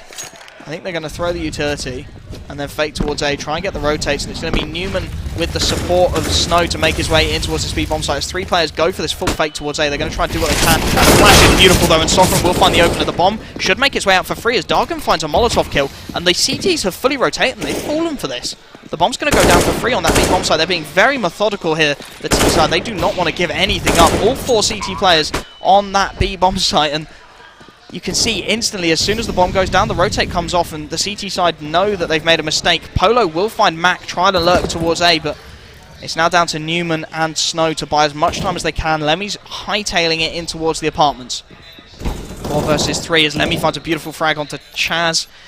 He was trying to make his way through under, and Newman has got a beautiful angle here. He'll find an easy initial frag, and with Polo tagged down to 42, he can start to flank round here. Polo is just creeping around on the side, but he's got so many angles to clear. He's been spotted out by Newman, who just lines him up and swings, and Lemmy will find the last frag. 11 to 10 up, UEA Concrete Strike. Need I stress again that this is De Montfort's map pick. If this goes south and we go to Inferno, such an execute map, it's going to be incredibly rough for them to come back to this whatsoever. Pistols once more the order of service for the CT side to try and get themselves something. Both teams have fallen to this sort of pistol buy previously, and there is utility to work with for De Montfort. They've got the smokes, the flashes. They're using a lot of them early on though. Polo's made his way in towards underpass, going for that early peek. He will be challenged by Newman and Snow as the mid-take with full utility. This is what I was talking about from UEA, just that utility execute. They've already made their way out onto the B bomb site, and with these pistols, there's nobody here for De Montfort. Chaz desperately trying to find the rotate, but Newman will gun him down with a P250 at that range. You are never going to win that duel. 5 versus 4, and now these pistols are just looking at an exit frag scenario with no defuse kit in their hands. That bomb goes down, and they've got 30 seconds to find a way into this site. And still so much utility available for the T's. That smoke buys time as Mac finds Mini in towards short. His Sovereign instantly gunned down by Dargan. He's going to go for the repeat. Dargan has no fear and absolutely rips the head off of Nero. With the 5-7 at that range, you almost would back the CT player, but nothing doing as UEA Concrete Strike with a 2-round lead. Polo just trying to stay alive here, won't make his way in towards top of mid. He's going to try and take a rifle perhaps away from the T side. Newman goes for the D, spots out the player and rips his head off. The spray too good for Polo and his Deagle. 12 to 10 up now UEA, and they're starting to build a bank. You can see with the investment of this round, most players are still above 5k. Newman's got 8. They can rebuy twice, maybe 3 times, dependent on loss bonus, even if they start losing rounds, and that's where it really starts to get difficult for the CT side. You can see for them, they've bought everything into this round, but they've got no money left. Nobody on more than $400 for them. So if this round goes south, they are going to be looking at probably maximum loss bonus at this point, but very little in terms of buy. Lemmy goes aggressive early on and just sprays down Mini. A beautiful headshot. Lemmy's just going to bolt it out of Palace. A triple kill for him. Lemmy, how do you do that? Just single-handedly dismantles the hold. Was that 4 nades thrown into jungle by UEA? Making absolutely sure. Yeah, sure, why not?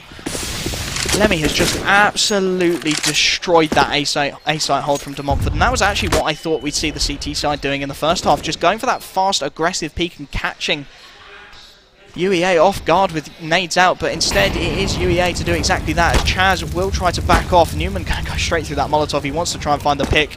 Won't be gifted it this time, however. You can see Polo and Chaz with an AWP and an M4. It is absolutely vital they keep their hands on those 2 rifles. They're going to make their way in towards the apartments, but that might be a bit of a gift for Newman. He's going to peek wide. Spots out the players. The spam is going to keep them locked in. I think he's waiting for his team here. The Molotov is going to start to burn them alive. Polo going to go for the peek. He needs to get this frag with the AWP. He misses the shot, but Chaz will bail him out as Dargan looked like he was going to come in on the frag and get a flank even and get a beautiful frag. Mixing up my words. And you can see with those 2 safe rifles, there's potential. Polo's going to drop an M4. Chaz can drop an M4. Sovereign picks up the MP9, and he's then the one responsible with buying utility. With Nero dropped, he can get utility as well. And it just gives Dabosaurus Rex a little bit of an opportunity to get back into this game as UEA look to accelerate away on the T side of Mirage. Newman just playing around the edge of the smoke. Polo had him absolutely lined up there. A little bit unfortunate, perhaps, not to quite hit that shot. It is a fairly aggressive A stack from the CT side, a little bit of a read, but at the worst possible timing. Polo has retreated with the AWP. He's going to rapidly make it back in towards that CT position. The bomb doesn't look too sure if it wants to commit to this. They've got no presence towards the B bomb site, so they're really going to struggle to get anything going here. They need to commit to this A hit. For all they know, Dabosaurus Rex have got hyper aggressive in towards that B bomb site. They're going to start to push out now. The initial shot, Sovereign with that M4 that was dropped to him finds a lovely frag, drops in towards under, and the Molotov's going to rain through. This utility could burn him alive. He's 1 HP. He will go down to the Molotov. 4 versus 4, and that's a gift of a frag for the T side. You can't give away gifts like that. Nero will find one through the box, but Dargan and Mac instantly trading. The nade will catch Nero. The wallbang just going forward and back. Bomb's looking to go down here. Polo, you could see what he was trying to do. He was looking for that wallbang, take down the low HP Mac. Give himself a 2 versus 2 retake situation. No utility, of course, for the CT side. Dargan sets himself up with an angle, but that's going to leave him exposed. The tag is good. 2 players incredibly low HP for the T side. Now the pop flash is beautiful, but Dargan misses the shot. He has the support, and that is a lovely double peek from UEA to make it 3 versus 1, and surely not for Chaz. He finds the first shot. He finds the damage on the second. 2 versus 1. He wanted to pick up that rifle, but the E button is betraying him. Does he have E even bound? He can't quite pick up the rifle, and with that reload, time is up. The round is over. Dargan and Mac are going to be saving those 2 rifles, keep building up that economy for the T side, and it's going to be 14-10 on the Mumford's map pick. It's going to be one hell of a comeback there to get themselves back into this game. 2 rifles saved again. We will see the pause coming in, and once more it is from De Montfort. They need this round. This round is all that stands between them and this one going to map point. UEA Concrete Strike looking dominant and increasingly so on the T side. They've just been accelerating into this game, really starting to find their rhythm and hit their shots as well. Full buy on the cards, of course, for the T side. Full economy on their side. Looks like it's going to be pistols for the CTs. I'm really intrigued by this buy. I would have thought they would definitely be forcing up here, trying to prevent it from going to map point, but it looks like they're going to play for the OT. Down to 2k, they're going to give themselves the opportunity to hit that shot. Just give themselves one roll of the dice with the pistols, try and perhaps steal a round away. We have seen it happen previously. They have utility to try and make it work. And then I guess they've got the full buy afterwards if this one doesn't work out. They'd need 5 rounds in a row to prevent it from going to match point, and they're going to get aggressive middle early on. 4 players pushing up. Dargan isolated with the AWP presents an opportunity. There's 3 players there. The flashbang will work beautifully. Dargan finds the initial shot. Mac instantly there to support this. 2 riflers just read that beautifully. The pop flash from the CT side just not capitalized on. That was a beautiful little pop flash from Dabosaurus Rex, but they can't quite find the shot to back it up. And now the T's will look to execute towards B, where Polo is currently incredibly alone with his pistol. He's actually down in the van. Newman spots him out, gunning him down as he drops. And the lone rifle of Chaz is going to find it very difficult to get into this. He does hit the initial shot, but instantly you can see Snow is there. He's covering his teammate. He finds the trade. Nero will pick up the M4. 1 versus 4 to prevent this one from going to map point. A lovely initial shot. Doesn't take any damage. Full health, but no utility to work his way into this round. You can see how much UEA Concrete Strike have. Full Molotov. Spot the player out on the cross, and Snow will rip his head off. Map point in favour of UEA Concrete Strike on De Montfort's map pick. Could we be seeing a quick 2-0 tonight, ladies and gents? There will be a full buy available for De Montfort, of course. They didn't force into the last round, so they're going to have that double AWP setup. First time we've seen it brought out by either team on the CT side, and could that be the catalyst that De Montfort need to get back into this game? AWP and 4AK is, of course, the order of service for UEA Concrete Strikers. Nero's going to go for this early peek, and they haven't really contested Connector, so I don't know if Lemmy will be expecting that. He's shoulder peeking it, and Nero will hit a beautiful shot. Lemmy just goes a tad too deep with that shoulder peek. Polo will take a nade in response as Snow's going to walk right into Chaz's crosshair. This should be an easy shot. Chaz, what are you doing? Complete lack of reaction time there from the CT secondary. AWPer will allow Snow to stay alive somewhat fortuitously.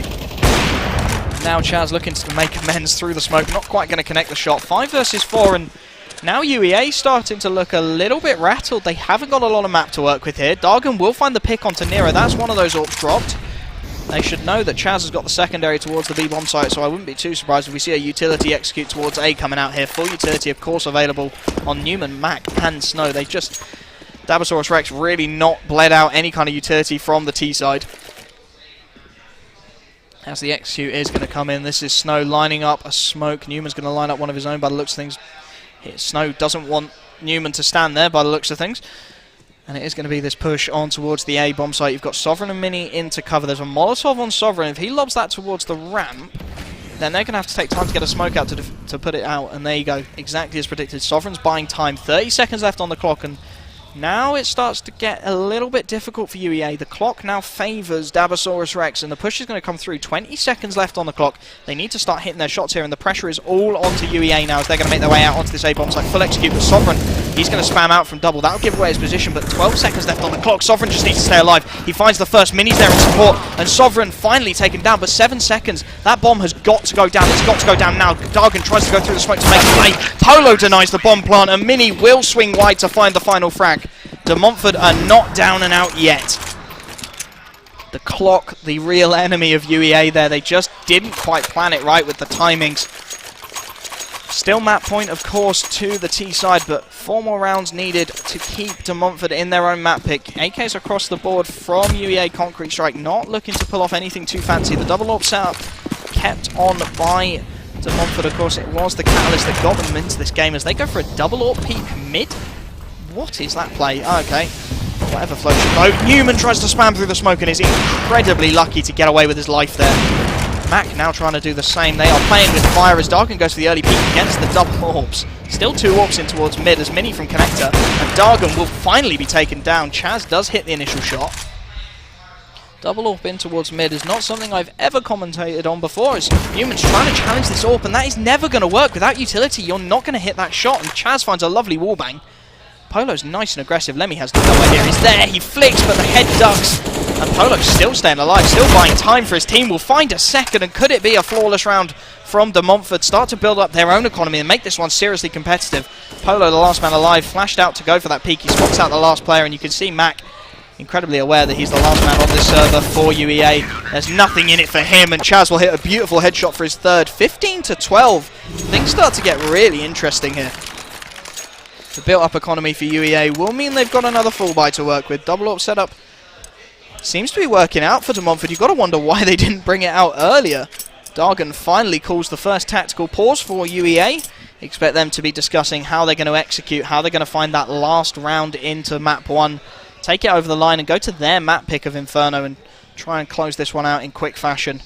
Pause time is over, and I'd expect to see something of a full execute come in from UEA here. Perhaps full smokes towards mid, take mid control away from that double AWP setup. If they're double peeking mid again, a smoke and a Molotov will completely nullify their impact, and then just execute onto the A-bomb site in all honesty.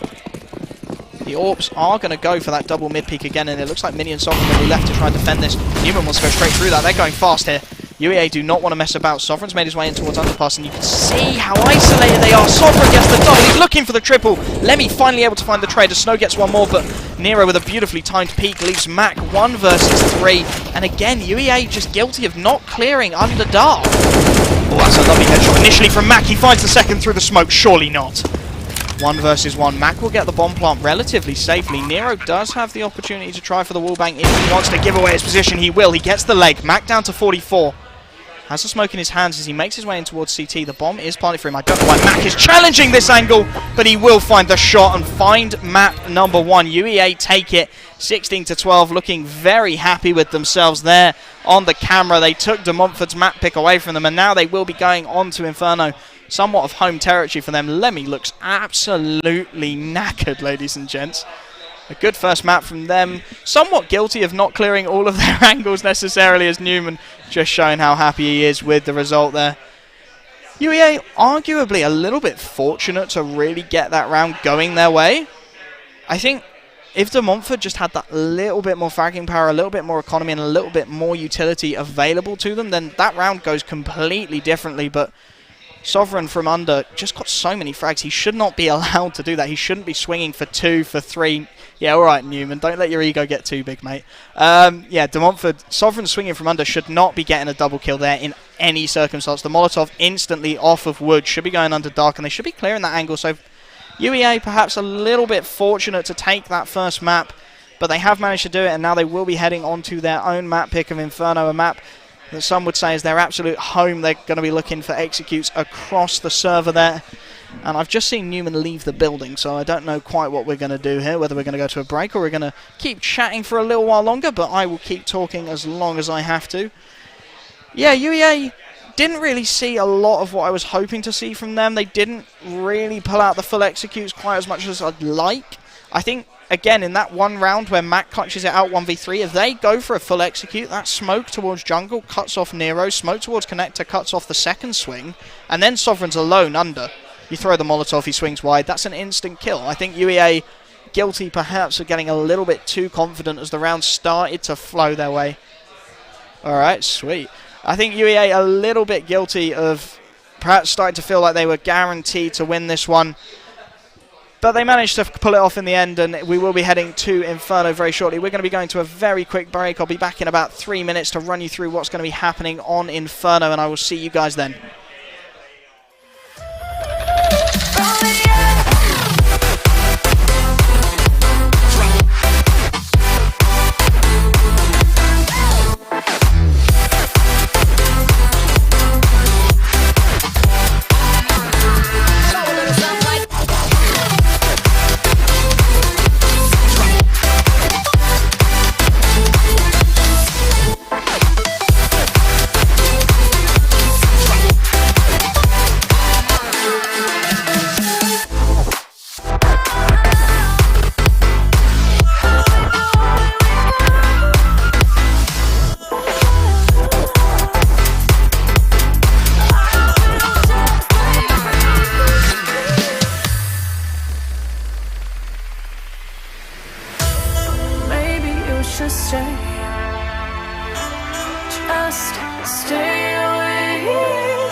Somewhat fortunately managing to take Mirage off of De Montfort, and now they head to Inferno, which I've got to say very definitely favours UEA here.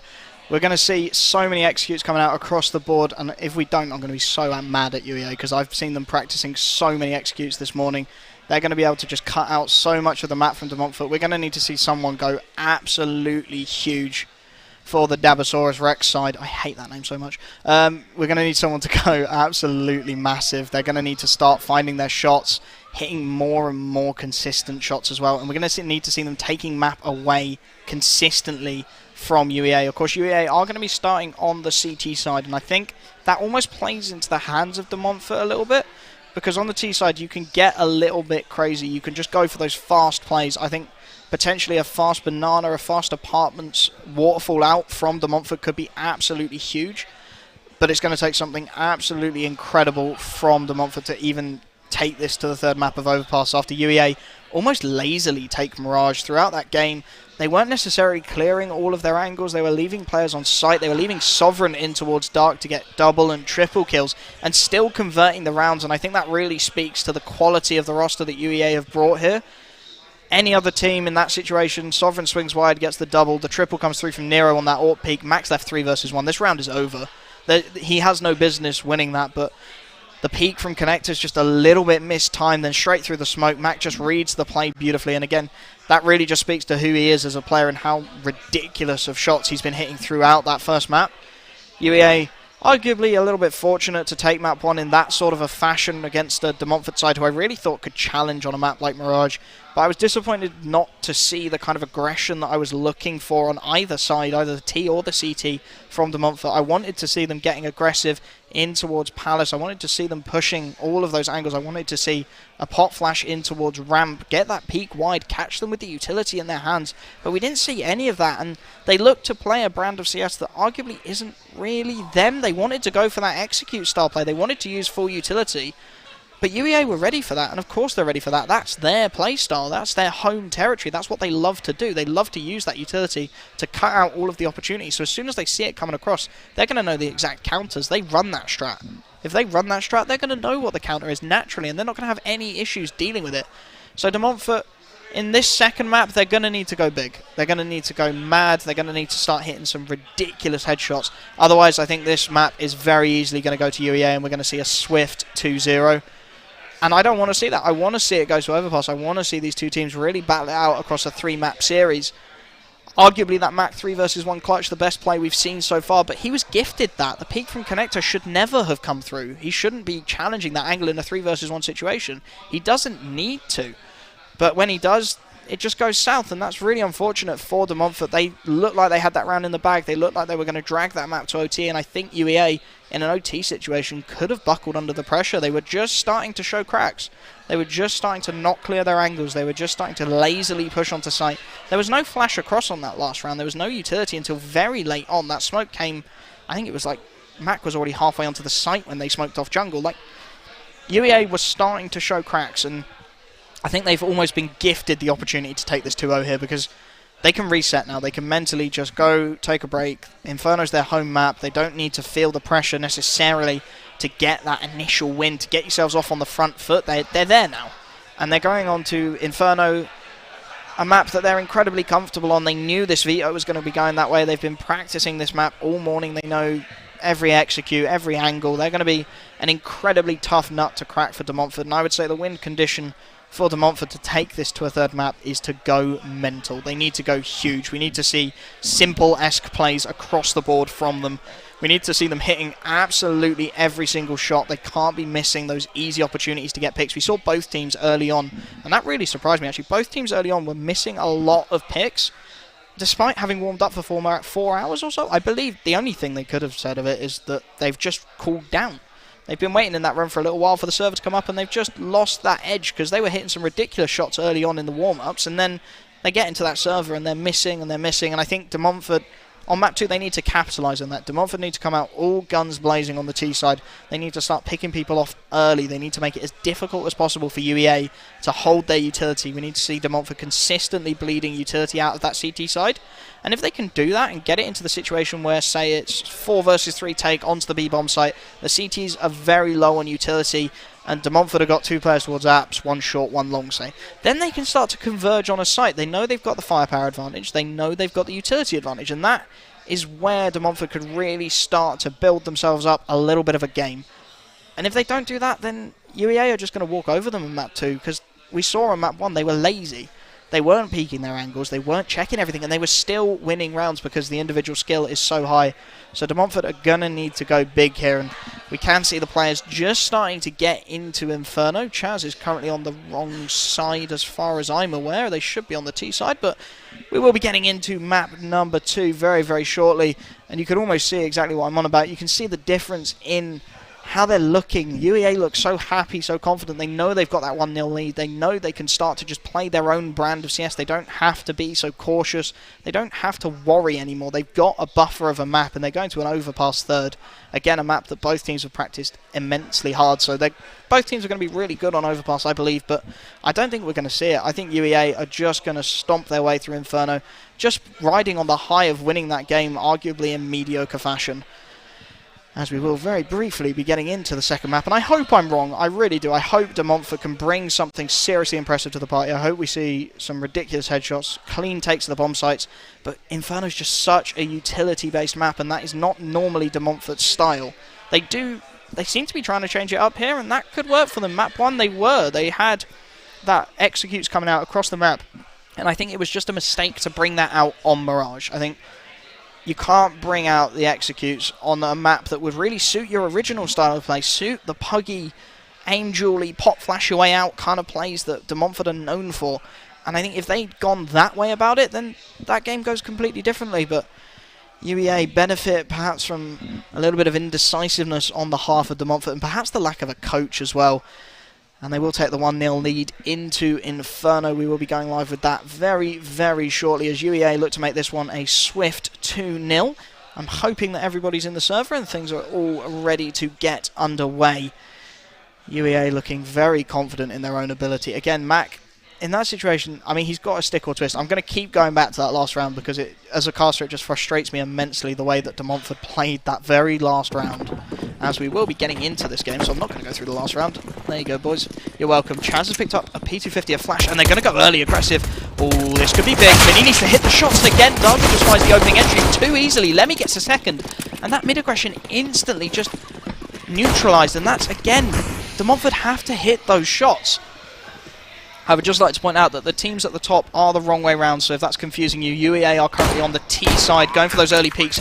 Chaz in towards the library is going to get spotted out, but Polo does manage to find one back onto Newman, the catalyst of UEA, so things could start to get a little bit awkward here. Chaz with the P250, looking to find the header. Lemmy can't quite hit the shot just yet. 4 versus 3, and you can see how little utility there is left on the CT side. They're going to start to peak the angles, but these Glocks can do so much work against unarmoured and unutility equipped players as the peaks are starting to come in, but the T side wisely just playing for time. Lemmy finally finds the initial headshot. The trade is there, but Snow on the site has found a beautiful shot. Polo with another 2 taps, and it's 1 versus 1. Polo's going to stick this defuse. No, he's not. He's baiting out the position of Snow. The time is gone, and De Montfort will find the knife kill through Polo, but the round will go the way of UEA. Concrete strike, and again, that was just a lack of hitting the shots from from the CT side, as you can hear how much everybody enjoyed that knife round in the background.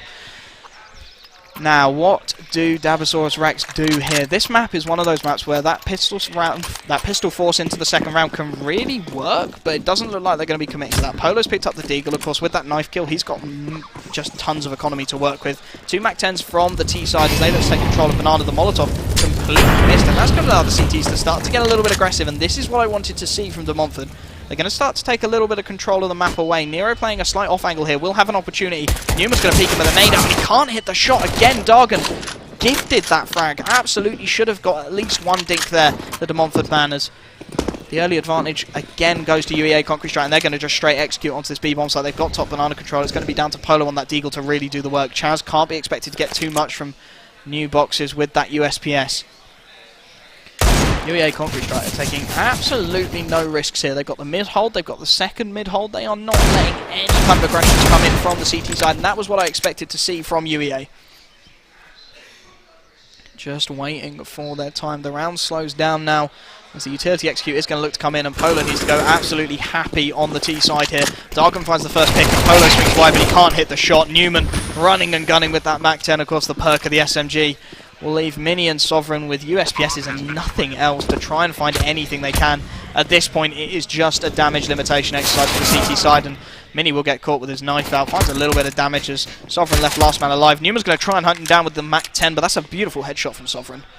4 versus 1, they know where their last player is. Dargan will just line him up and take him down. 2-0 UEA, and there will be a buy here for the CT side, of course, not forcing into the second. Gives them the opportunity to pick up some rifles now, and it looks like it's going to be M4s across the board. They're not going to be able to pick up that AWP that potentially could give them a little bit of an edge Chaz going to be forced to drop down onto the FAMAS. The utility incredibly limited across the CT side. They really haven't found too many frags to open things up. 2 MAC-10 still in the hands of the T side. Could actually work out. There's 2 players without head armors as Mac is just going to go straight out for B control. The nades go too high, and now the MAC-10's going to try and go to work. There's a lovely double hold from Chaz and Nero, a quad kill between them. The bomb dropped top mid, and this round is over. That is much, much better from Dabosaurus Rex. I can't say that name and take myself seriously. Snow, last man alive, will find the first frag onto the mid push, finds the second through the smoke. And now Dabosaurus Rex just need to give him some respect. He's hit 2 beautiful headshots to open things up. He knows the bomb is top banana, and he must suspect that the entirety of that CT roster is just going to be sat there waiting for him. The pop flash goes high. Polo will be falling from the angle. Sovereign's taken down, but Snow has no idea they're going to double peek him there. A triple kill from him does keep this round expensive for the CT side, but De Montfort will get there first on the board. And you really cannot ask much more of Snow in a 1 versus 5 situation. He finds himself a triple kill, and you can again see what that's done to the buy from De Montfort. Chaz again on the FAMAS, Sovereign on the FAMAS. The AK saved by Polo is the most powerful weapon they have in their hands. 5 AKs and a little bit of utility for UEA Concrete Strike to try and work their way back in now. The early nades through the window actually missed initially. As De Montfort, this is much, much better. They've dropped the Molotov deep into mid. That's going to force the smoke out from Newman. And now they can start to maybe try and take banana control. And if you get Nero nice and aggressive on that angle, then you can rotate the second player, Chaz, in towards B, but in towards A even. But instead, UEA are going to go straight out here, and they have no idea. Mini from Graveyard will find a lovely initial shot. Newman instantly on the trader. There's still players available on the site, and they have no idea. Sovereign finds one. Sovereign unable to get the second, and Snow finds a collat onto Sovereign and Polo, and just single-handedly wrenches that round back in the favour of UEA. Chaz and Nero, last 2 players alive, are trying to find anything they can. They're both going to group up mid and start to make their way in towards short as they make this push try and work. There's 1 Molotov left, and it's on Lemmy, who currently is actually on the site. Not the best place to have that Molotov. Drop it onto the bomb and buy yourself some time, of course, as Lemmy actually will just start to back off. Chaz gets the better of Snow early on, and the push is going to come in now, but both players are full HP. Lemmy finds a lovely initial shot, and Lemmy will clutch it out. 3 versus 1. A nice double kill on the site again from Lemmy. Snow is going big early on, 6-3, leading the way for UEA, and you can see what I was on about, just hitting those shots more consistently than your opponents. It doesn't matter what they try. If you're going to out-aim them, you're going to win. As Dabosaurus Rex once again back onto the pistols. I am a little bit disappointed not to see too many utility executes yet, but hopefully we'll get them sooner rather than later. 3 HEs picked up by the CT side, and they're going to go for the early nade stack down banana. Nobody committing to it from UEA, as the Molotov going to get a little bit of a tag onto Chaz. It looks like UEA, perhaps with some insider knowledge here, have got a beautiful little read on this situation. They've made their way in towards the apartments, away from that early nade stack, away from the majority of the CT players at the moment. The rotates are starting to come in now. Sovereign's got the Deagle in towards Long, and if he plays the headshot angle cleverly enough, he could have a real opportunity to do some damage here. Mini close on the angle with a P250 as well. All it takes is 2 dinks, and then the player's down, the AK is recoverable, and you can see Dargan a little bit isolated from his team at the moment. There's opportunity for Mini. He needs to go big, though. He needs to hit this shot as the push starts to come in. A couple of players going to clear out bracket and start to make their way up short as the push is going to come through. A nice initial dink. He finds the second dink. Can't quite find the frag, and Lemmy will actually take his own teammate down in the pursuit of another kill. Nero, close on the angle, just gets baited out. He had to hold that shot a little while longer.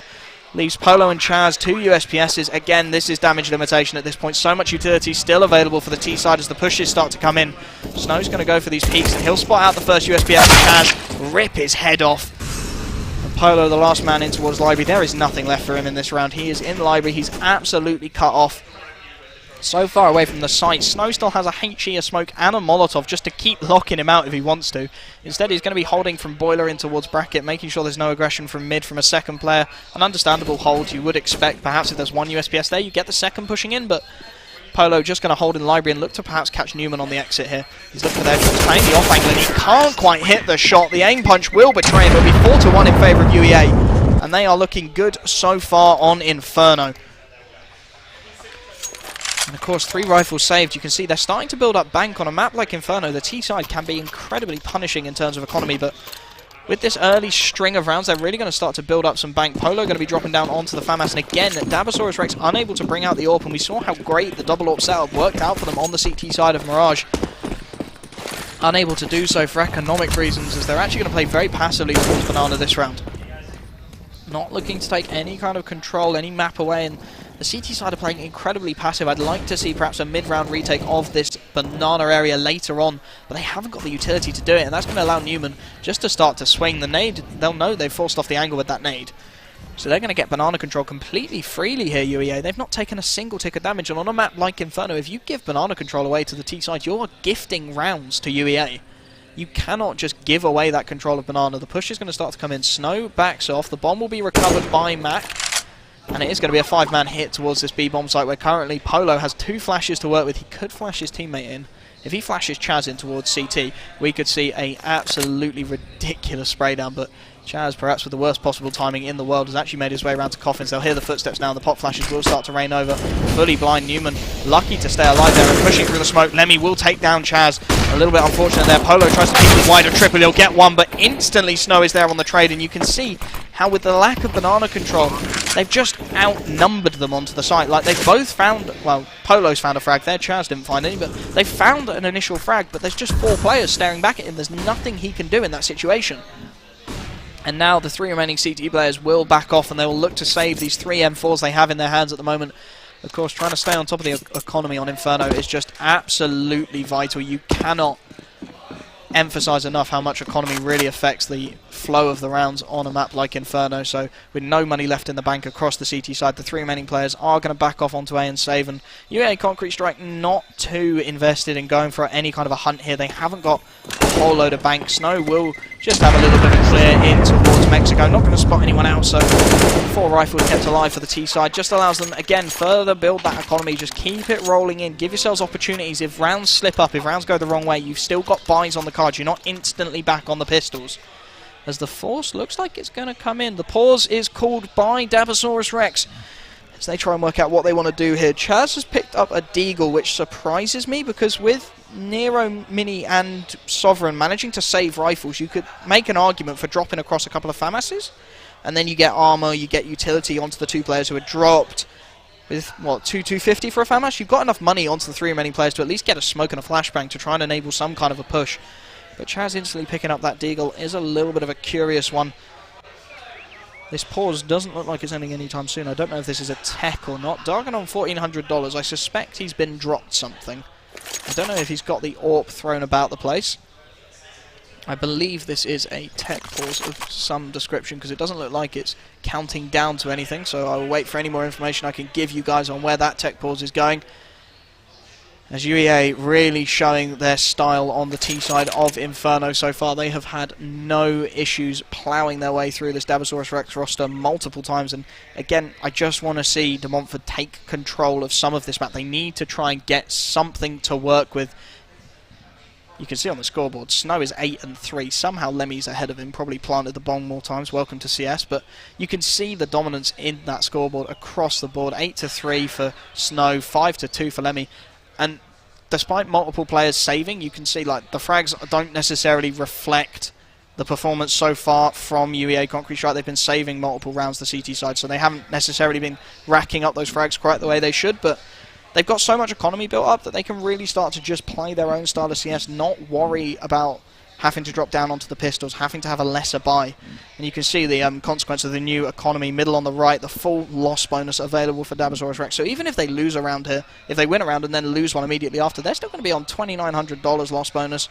Consequence of the new economy. Some people argue that it does tend to favour teams that don't go on the early win run, so in this case it does tend to favour De Montfort if they start to come back into things, but I like the change. I think it reduces the reset potential. It adds to the number of rifle rounds you get, which are the most fun rounds to watch for people. As we are just waiting, I've seen a couple of the admins making their way into the player area, so I suspect there is some sort of a technical issue. It looks like they're plugging something into a PC, which concerns me greatly, but would expect to see some kind of a buy from the CT side here. Why has Chaz picked up a Deagle? I just beg that that's a misbuy and they can reset it, because if he's bought a Deagle, it's just a stupid play. Chaz, don't do it to me. And again, De Montfort need to take map away. They need to bleed utility away from this T side. They need to start planning their own counter executes. They need to start playing against the flow of the game, because at the moment they're just slowly gifting more and more map to UEA and falling back increasingly passively. They're not giving themselves an opportunity to hit those shots, because you can see they lose banana control instantly. UEA make their way all the way up banana, taking no damage, no nades are thrown at them, so they don't have to bleed any of their own nades. There's no Molotov, so they don't have to smoke it. They just wander their way up top banana, they throw a couple of nades over themselves, they've got top banana control, and then that whole chunk of information is taken away from De Montfort, and they have no idea where that T-side is, because you can see it from UEA on multiple of their executes. They leave one player in towards mid, and they leave the second man towards second mid. Those two players, their only job in this whole round is just to watch for pushes, watch for the information plays from De Montfort, and then when they get that information, when they get that opportunity, they just back off, head to the B-bomb site, 5 versus 2. The utility is limited, of course, because De Montfort haven't managed to get any rounds together, so their economy is bust, and they've been forcing regularly, which never works. Oh, Mini's requested an unpause. There we go, we might get back into the game sooner rather than later, and it looks like Chaz is going to be sticking with that Deagle. Why? Why does he not get dropped an SMG even? Just give him an MP9 and put him close behind Miniwall. Like, there's so many options there, and I think De Montfort, perhaps not benefiting from the lack of a coach, Chaz has actually picked up a FAMAS. So he's bought a Deagle and then picked up a FAMAS behind it. It's got to be a misbuy. It's got to be a misbuy, as the game will go live once more. I think Dargan has probably been dropped. I'll be interested to see if he picks up an AWP here. He will instead be getting his hands on an AK-47, and 3 towards the B-bomb site suggests that we're going to see something a little better this time from De Montfort. I want to see them take banana control. Here we go. The early utility, and they're not looking to push. Again, they're not throwing that deep smoke. The Molotov is there to buy time for De Montfort to try and get aggressive. They're not doing it. Lemmy will retrieve the bomb, and with 3 players towards second mid, they are posturing for a straight-up A hit here. It's currently Sovereign and Mini alone, and again, that just runs right back to the banana control. They can't peek it at the minute, so they can't rotate the third player off. They've got 3 players towards this B-bomb site still, and UEA are all the way up Palace. It's going to be down to Palace Apartments. It's going to be up to Sovereign here. He needs to go huge. He needs to hit the most ridiculous shots of his life with this MP9. Spam away and just take 2 down. He absolutely has to take 2 down as the push will come in towards middle. Snow going to be the first one to challenge on this angle. The smoke actually just drops off the angle. That will give away the MP9's position. He finds the first shot. He can't quite find the second. Mac instantly there with the trade, as Mini from sight will find one, but in towards Graveyard. Snow, beautiful headshot. 3 versus 3. Utility for both sides. This could be interesting. The bomb's going to go down in a relatively default plant. They're looking to spam through onto Newman. They can't quite find the shot. Yeah, and that's a huge nade, and then Newman instantly takes down Chaz around the edge of that smoke. 3 versus 2. There's plenty of tags for the CT side to work with, and this again is where that utility starts to come into play. If they have HEs here, they can take down 2 players with nades, but they don't. They don't have the money to buy into this round. So it's going to be Polo pop flashing in towards long. They're going to go for these early peaks. Polo's actually managed to full blind himself, so they start to push onto the site. Newman, low HP, is going to play the tight angle, and it's the save again. Nero not quite able to find the shot he was looking for, and it will be the save call once again for De Montfort. Going to be conceding a 6th round, 6-1 in favour of UEA, as they once more keep 3 rifles alive. They will just keep their economy rolling over. Newman, there is no way you survive in that corner, mate. Unlucky. 2 players kept alive then. I will correct my previous statement. 6-1 in favour of the T-side. 2 rifles saved. Not going to be the best buy in the world for Dabosaurus Rex. They should be able to pick up perhaps some SMGs, but they are going to be lacking, as it looks like Newman finally wants to bring out the boomstick, the AWP in his hands for the first time. He's got a lovely spawn for a mid-peak here, but we haven't seen De Montfort try and get aggressive towards mid, so I suspect he'll pick B. Nope, he's going to go hold for a mid-peak that never happened to this day. Polo just holding from long to second mid will smoke the angle off. And you can see Chaz and Nero just playing for information at the moment. Looks like they're going for a little bit of a nade stack, and they have finally smoked bomb Banana, and Nero through the smoke will find an opportune dink and frag onto Newman. That's the AWP down very early on in the round, and I'd love to see how UEA are going to react to that. They've lost a man early on. They no longer have the advantage. Lemmy instantly wants to get his hands on that AWP. An absolute vulture just picking up that AWP as soon as Newman is dead. The rest of his team have got control of the apartments, but not a lot else besides it. They do have utility. They still have the execute if they choose to pull it out. Polo playing a bit of an off angle towards Cubby, can just hide and buy himself some time. Sovereign there in support to swing from short, and this is a lovely little setup from De Montfort. I really like this. Dargan's going to start to peek the angles, but he's isolated at the moment. Needs to be very cautious. If he peeks too enthusiastically, he's going to get instantly gunned down. Sovereign on the angle will be smoked off for the time being, trying to play around the edge of it as the flashes come through. Polo in towards Cubby is going to be key here. He needs to find so many shots, and Dargan instantly shuts him down through the smoke. There's going to be some good damage and even a little bit of team damage there as well, but it's going to be down to the 2 remaining CT players to hold the site. Mini in towards Pit and Sovereign in towards Short. Both players still alive, and lovely frags coming through from Mini, and the Pit leads Snow on 12 HP. Mini with a quad kill in the round, absolutely clutches it out for his team. Secures the second for Dabosaurus Rex, and with that AWP bought, Newman's going to struggle to buy here.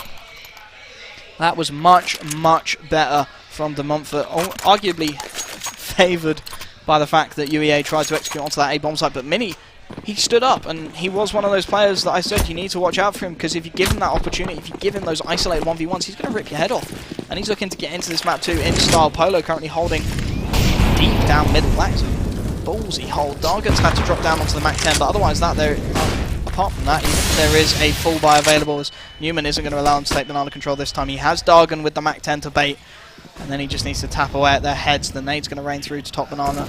UEA looking like they want to take control of this chunk of the map. And again, Chaz and Nero without utility are going to have to back off at this angle. They haven't got the flashes, the smokes. They don't look like they know the car flash lineup. The nade's going to rain over, won't find any damage this time. Banana control given up relatively freely to the T-side as they look like they want to straight up execute. They've given up all of their A-site presence, but there's still 3 CT players there. There's nobody peeking, there's nobody getting that information, so it's going to be down to Chaz and Nero to hold this one down. One towards CT, one behind the fountain. That is a very awkward angle to clear if you are UEA. Let's see if they can manage it here. The utility is going to start to rain through as Nero actually makes the rotate in towards Coffins. The nades should be thrown any second. Dargan's going to be the first one through with that Mac 10. He's just the information player here. The nades go through, the smoke towards CT, and the push starts to come through. Chaz playing behind the fountain, can't find anything. Newman and Dargan combine for the first, and Nero will only find Newman before Dargan with that Mac 10 gets another frag. 4 versus 3, the Molotov there from Polo just to try and deny the bomb plant, but they will get away with it. Slow down to 29 HP, they get the plant where they want it. On top of those coffins where Barbecue used to be. 4 versus 3, there are tags across the board for the CT side to work with, but again, extremely lacking in terms of utility. The push is going to start to come through. Mini from the coffin. Need to see some more antics from him. Has the support of Polo to start to play this angle. Spam through the smoke, not going to find anything for the time being as the clock slowly ticks away against them. They do have defuse kits as the push starts to come in. Sovereign clears the angle. They're playing this incredibly passively. Lemmy finds a beautiful double kill. He should never get that second now. It's all down to Polo, who can only find one before Lemmy instantly gets his third on 2 HP. Lemmy again showing us just the quality of this UEA roster. 7-2 the lead now for UEA, and on the old economy they would be fully reset here. Dabosaurus Rex, a gift perhaps, as they will have the money to buy pistols and armor into this next round. Deagles, 5-7s, the order of service, a couple of flashbangs, and they've actually picked up a fair amount of utility. I'd expect to see that triple nade going in a little bit of a stack early on. It looks like they've got them out. Mini and Sovereign are going to eat early nades, but the response is immediate. Dargan and Lemmy are going to eat that nade stack. Again, UEA just playing a nice passive early round. They know they don't need to get aggressive. They know that the probability is pistols into this round, so they're just going to slowly take control of middle, make sure there's no aggressions coming in. Newman clears towards short, Lemmy holds towards long, and now they're going to start to execute. In towards Boiler, could find a nice swing shot here. Dargan walks past him, and he will. Newman's now isolated. There's multiple targets. Lemmy's there in support, and Lemmy once more finds a beautiful double kill. Down to Polo on top of the balcony. Lemmy's not going to clear his angle, but Polo doesn't have any idea that Lemmy's actually on the site at the moment. Polo going to find the spam. He'll find the first. The AK-47. Newman instantly rips his head off. 3 versus 2. This is still winnable. There's tags onto Newman and Lemmy. That 5-7 could do absolute work if it makes its way towards the site. And there's an AK recoverable for Nero here. There is some serious opportunity for de Montfort to steal a round away. Nero recovers the AK-47. Chaz with that Deagle is going to need to hit some serious headshots as Mac is going to go for the early peek towards short. The Molotov will buy them more time, and of course without the defuse kit, only 30 seconds on the clock for Dabosaurus Rex to really get anything done. Chaz is going to start to peek in from the apartments. He's going to spot out Mac, and he's going to line up a beautiful headshot for the first, but time is not favouring the CT side here. They need to clear out the site, and they need to do so quickly. Lemmy, playing the top left box angle, will just find an easy frag, and Chaz resigns himself to saving his armor, a smoke and a Deagle. Lemmy having none of it, tries to go for the hunt, but on such low HP he will be taken down by the bomb. 8-2 the lead for UEA Concrete Strike. As you've got to say, de Montfort, they need to start securing some rounds. They need to start making their way back into this game. The buy will be coming through, and they have finally got enough economy to be picking up the double AWP setup that was so profitable on Mirage. And I'd love to see Polo pop flash himself out for a little peek towards bottom mid here. No AWP available for the T side at the moment. They've opted not to take it. And instead, they're going to go for a straight banana rush, try and isolate Nero on that AWP. He hits a lovely tag initially onto Snow, and that'll open up an opportunity. Chaz gets one. Instantly, Lemmy gets the trade, and you can see the rotate starting to come in. There's still 2 CT players on this B bomb site, and this is much better from De Montfort. They've still got that AWP viable on Nero. The pop flash, inch perfect, but not quite able to profit as Nero on the site with that AWP will find the first. Down towards new boxes. He's just trying to stay alive. Buy his team time to get in on that rotate, holding the angles to the peaks. Nero misses the shot. He's low HP, but Mini through the smoke will find a beautiful headshot onto Snow. Snow finally, post-mortem, will find the Molotov killers. Lemmy gets one more. It's 2 versus 2 now. How have UEA dragged themselves back into this? They know Mini is in towards Coffins, and they're going to have to clear him out if they want to try and get this bomb plant. Mini just playing time. Lemmy's going to go for the plant, but he's away. Mini's looking for the spam. He won't quite find it. Knows he can't push in yet. He needs to stay alive, give opportunity to his AWPer. 2 versus 2. 1 smoke on Polo to try and make this work as he'll make his way in towards CT, looking to mix up the peaks as Mini spots out Dargan. Going to use his pop flash. Lemmy takes down Polo. 2 versus 1. Can Mini pull off the impossible here? He waits out the flashbangs, starts to push in from Coffins. He's trying to clear towards Dark, but he has no idea the player's pull. He has heard Lemmy stepping about. He's going to look to clear these one at a time, but the crossfire is too perfect. 9-2 UEA.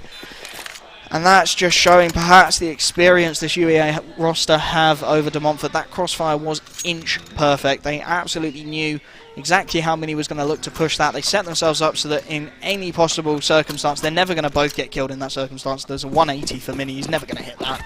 And they secure the 9th round. Pistol buy once again for the CT side as they pick up that nade stack once more. It looks like it's going to go down Banana early on, but perhaps they need to mix this up because there's no early banana control coming in from the T side. You can understand why they want to do it this round. Previous round they got caught out by that banana aggression as Polo's pushed his way all the way down mid, but oh, that timing. He just sticks his arm out and signals to Newman that he's there. Go kill him. Sovereign in towards Boiler with his team. Isn't going to find anything. Newman absolutely lines up the pre-fire on that position as it's 5 versus 3 now. Chaz makes his way out of Library and instead opts to go in towards short. The smoke will obscure him, but there's a little bit of a gap in the edge of that Newman could fall pride to, and you can see Chaz, what he was trying to do there, get through that smoke early, give himself an opportunity, but Newman just about escapes with his life, sets himself up on a new angle as Chaz swings straight into his crosshair, and the lineups are just too good. Lemmy and Mac contribute a killer piece to finish off the round 10-2. And I think De Montfort probably need a pause sometime in the near future. Try and work out what is going wrong here. Nero hasn't bought yet, and they are going to bring out the double AWP once more. Of course, on maximum loss bonus, they're starting to just get money constantly, so there's no harm in trying it. 10-5, this maybe becomes winnable on the T side if Montfort go absolutely nuts. Polo's going to go for the early jump across. No AWP to challenge him, so he will be able to get freely towards second mid, but it's a straight banana rush once more from the T side. Chaz spraying away, gets a triple kill instantly, and just shuts it down from UEA again. Perhaps guilty of getting a little bit complacent. A quad for Chaz. He's on for the ace, but the flashbang will deny him. Mac, the last man alive, 1 versus 4. We saw him pull off a 1 versus 3 to win the first map. Surely this is too much to ask. Mini through the smokes tagged him up. He pop flashes his way through, looking to isolate the fights, but Mini will shut him down 3-10. And that is better from De Montfort. Again, I think that round almost gifted to them by UEA. Just getting a little bit complacent. You can't straight rush up Banana without a Molotov to clear out Car, and Chaz just capitalises on the mistake of the T side. Gets himself a beautiful little quad kill. Brings his kills up into the double digits. The first man on the De Montfort roster to get there, which is very unfortunate when you're 14 rounds into CS. And it is a very passive early round once more. Newman with that AWP for the second time has decided not to bother peeking Banana. He got his head ripped off in a previous attempt, and Chaz, this is what I wanted to see De Montfort. They've taken control of Banana away. They're taking information away from the T side. This is where it can start to get a little bit hairy. Chaz holds on, and that allows the rotate to come through. Polo should start to make his way into the A1 site, and just as I start to suggest it, he does. And now it's 4 versus 5 if they choose to hit this A-bomb site, and Chaz just needs to stay alive towards B. Just needs to stay alive. He's going to make his way back towards Car. He knows he's got the information that Banana is clear at the moment. He's going to peek from behind the Car, and he just needs to buy time. The nade going to get a nice little tag onto Dargan, but still 5v5 as a minute comes and goes, and it looks like UEA Concrete Strike actually not feeling this A hit so much anymore. Polo going to rotate based off the fact they heard, I think it was Dargan, just jump out of the apartment cell. I've heard that footstep, so it's going to be down to Chaz here. Needs to buy time. His AWPer's rotating in through CT. The utility looks like it's going to come out from UEA. Lemmy going to be the first one to peek right into the crosshair. That is all too easy for Chaz. A little bit of an angle for him. He'll find one. Mac instantly finds the trade, and Polo Not quite timing that flashbang right. Will retreat in towards triple box. Has the support of the secondary ult from CT. There's going to be some smokes here. Dargan jumps across the angle. How has he survived that? Snow again, just missed shots from Polo. They need to hit these. Dargan's going to start to clear him out. And Dargan will find an absolute freebie of a frag. Nero gets the trade, brings it back 3 versus 3. But you can see Newman so aggressive in towards CT, and Sovereign has no idea. Newman with the easiest shot of his life to bring it 3 versus 2. Matt is tagged heavy. Mini looking to flash his AWP in, which should force Newman off the angle. Newman still finds the leg. Nero down to 20 HP, and now it really is just a matter of time not going the way of the CT side. Another beautiful flash from UEA as they look to lock down this B bomb site. The pre-fire will tag down Newman, but it hasn't found the shot. Finally, Nero finds one, Mini finds the second, and now there's time. Max on 10 HP, he finds the first shot, baits out the second player. Surely not Mac, 10 HP, 1 versus 1. Nero, of course, with the AWP in his hands, is trying to clear the angles. Mac has no idea, he's to his left, but again, Nero just misses the easy shots. And it will be an 11th round for UEA, an absolute gift to them. Gift wrapped and everything from De Montfort. How can they let that round slip by them? They will have to force buy into this one. They're going to have to pick up rifles. They have to try and get a fourth, give themselves an opportunity. Maybe if they go 11-4, they win the pistol round. You can see how much money there is available for UEA Concrete Strike. They've bought everything under the sun. Deagles for most of their players as well. The nades early towards top and mid. They're looking to deny that chunk of the map. Not something we've really seen them do so far. Polo's going to get aggressive now. Banana, which is much, much better from Dabosaurus Rex. The smoke deep, he spots out 2 players there as the spam starts to train through. Chaz finds Newman. Lemmy manages to get the trade, but he's down to 36 HP. The early, see, this is what I'm on about for the CT side. The early banana spam, they've got Lemmy down to 17 HP. And they found an opening frag. Admittedly, they get traded, but it still very definitely favours them. And they just needed to start doing that earlier on in the round. As you can see, UEA Concrete Strike, they can't commit to this banana push now. There's a little bit of gap in the smoke, and Chaz almost unfortunate not to find a frag through it. Sovereign, the next man to be challenged in towards long. He's going to probably spam through the smoke. He's waiting for a pot flash. It is going to come. Mini gets a beautiful first one, and now the flank starts to pay off. A double kill for Sovereign, and it leaves Dargan to try and recover this. Of course, no harm in going for it. 1 versus 4, last round of the half, but too many angles to clear. Mini will just one-tap him in the face. 11-4 as we go into the half-time break, and you've got to say, De Montfort need this pistol round. They absolutely have to take the T-side pistol. They need to hit their shots. They need to go big here. Expect to see a full rush of one of these bomb sites. Polo's picked up the P250, flash and a smoke to complement it. Perhaps going to go towards that B bomb site early on. If they flash top banana, smoke off CT, there's a real opportunity for them to just explode onto the site as Mac picks up the smoke and the defuse for the CT side. The smoke is going to be lined up towards the B bomb site as it is going to be a straight banana rush. That smoke, a beautiful lineup, is going to drop in towards CT as the push starts to come through. 5 versus 2, it's going to be down to Lemmy and Snow to hit their shots. The site is going to be opened up completely freely, and this block is going to look to get close, but Lemmy and Snow with 2 beautiful flags. Chags gets 1 on the trade, but Lemmy, again, right place at the right time, gets his hands on a second. 4 versus 2, and they've dropped the bomb deep. The bomb has been recovered, and Polo will finally take down a frag. Newman to full. 3 versus 2. The smoke's still in the hands of Mac to isolate one of these angles. Polo needs to get this bomb down at some point, but Mac has just destroyed Chaz. And Polo 1 versus 3. A player towards construction, a player towards CT, and a player towards banana. He fakes the first defuse, first plant even. What am I on about? And he will spot out Dargan going for that peek, but of course Dargan now knows the bomb isn't planted. He's just going to swing, bait for the timing. Lemmy in towards construction. It's going to be challenged. The spam away. Lemmy will find the shot. Of course he will. A triple kill for him. 12-4 in favour of UEA. An 8-round lead. 4 more rounds is all they need to take map and indeed series victory. And De Montfort so far just really haven't found their footing in Inferno. They've really struggled on the map pick of the East Anglian side. They're going to have a couple of pistols, 3 P250s, and 1 flashbang to try and make their way up. They're going to go second mid. Expect to see either a short-long push or... yeah, they're going to pop flash towards short. That nade is brutal. Polo down to 37 HP instantly as they start to make their play. The Molotov a little bit late from Newman. It's going to leave Meister. He's got the MP9. He'll farm these kills all day long. A triple, a quad for Newman. He even gets the USPS out. At the end, Newman picks up the ace. And his ego is just going to be overflowing now. A flawless ace. Oh, again, it is against an eco. It is against pistols. But what a play from him. 13-4. There's AK-47s for the T-side. This is the last roll of the dice. They are going to be struggling to get anything going after this. The AWP picked up onto Newman, clearly feeling it after that ace. M4, 3 Famises for the CT side. to try and repel it. It looks like de Montfort want to take early control of Banana. Oh, Newman's going to go straight through that molly. He has no fear. He hits a beautiful shot initially. The dink is actually onto Snow. 2 players tagged up for the T side, but again, the CTs have found the initial pick from that aggression. They've taken Banana with that AWP, and they find the opening shot. The remainder of the T side is still going to head towards this B-bomb site. They have no map control anywhere else on the map, so they're going to struggle to get anything going. 5 versus 4. Lemmy with very limited utility. He has the support of Snow, who does have a Molotov, but there's no pop flashes to enable these peaks as the smokes come through. Lemmy's going to drop the smoke deep. That'll give away his position in towards CT as the spam starts to come through. Lemmy looked like he was waiting for a pop flash, but there is none. The push is going to come through. Lemmy goes straight through the smoke. There's no flash. That won't work. Snow gets the trade instantly, but then Sovereign, and this is much better. Sovereign does find the refrag, looking to get some damage through the smoke. Will instead take a nade to the face in response. 3 versus 3 on this retake. Newman gets tagged down to 11 HP through the smoke, and Mac just instantly says enough is enough, takes down the player on new boxes. 3 versus 2. There is tag to work with him with the reload. Mac saves his teammate life. Mini looked like he was set for a double kill there. Dargan on the reload somehow stays alive. Newman spots out the last player, and it's going to be a 3-man peak. Newman on 17 HP rips his head off.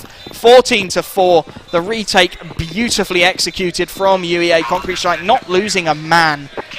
You cannot argue with that retake strategy. 14 to 4. There is a buy available for Dabosaurus Rex. There is AKs and armor, but that is about the sum of it. They are going to have to go so quickly if they want to get anywhere near UEA, who for the first time on the CT side will bring out the double AWP setup. Org onto Lemmy, of course, looking to offer another ranged option on the CT side. Just going to see that meta come out as Newman looks like he wants to go for this mid pick. He's not messing about. There's no AWP, of course, and Snow's going to take the second AWP in towards Banana. Mini pre-firing the angle, but there's no nades, of course, for the T side even. They're really struggling to get any kind of economy going, and that just allows Snow free reign. Chad's going to take an early tag as Mini looks to go for this peak, and how has he hit that shot? Mini just absolutely pre-fires the hell out of Snow, takes the B-bomb site entirely. The rotates are starting to come in now, but in the meanwhile, de Montfort are going to start to execute in towards the apartments. That was a ridiculous shot, Mini.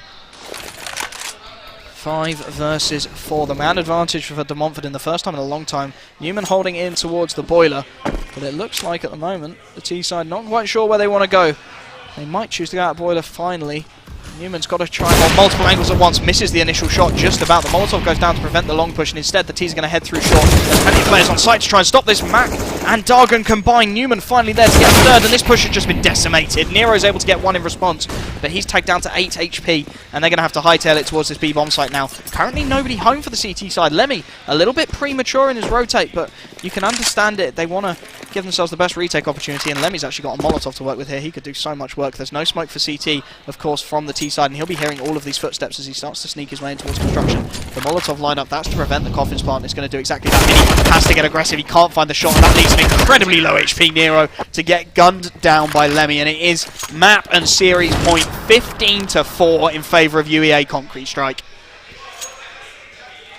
You are seeing the dying throes of the de Montfort roster here. They're going to go for the last gasp buy. They've got AKs, a Scout and a Galil to try and work with, but they've not managed to pull this one off with full utility and full firepower. You can't see them doing it on this kind of a force buy. Chad's going to go for the early peek in towards mid, perhaps try and punish Newman's aggression. Mistimes the shot initially though. Dargan loves the smoke. Oh, Newman finds the shot onto Nero, second mid.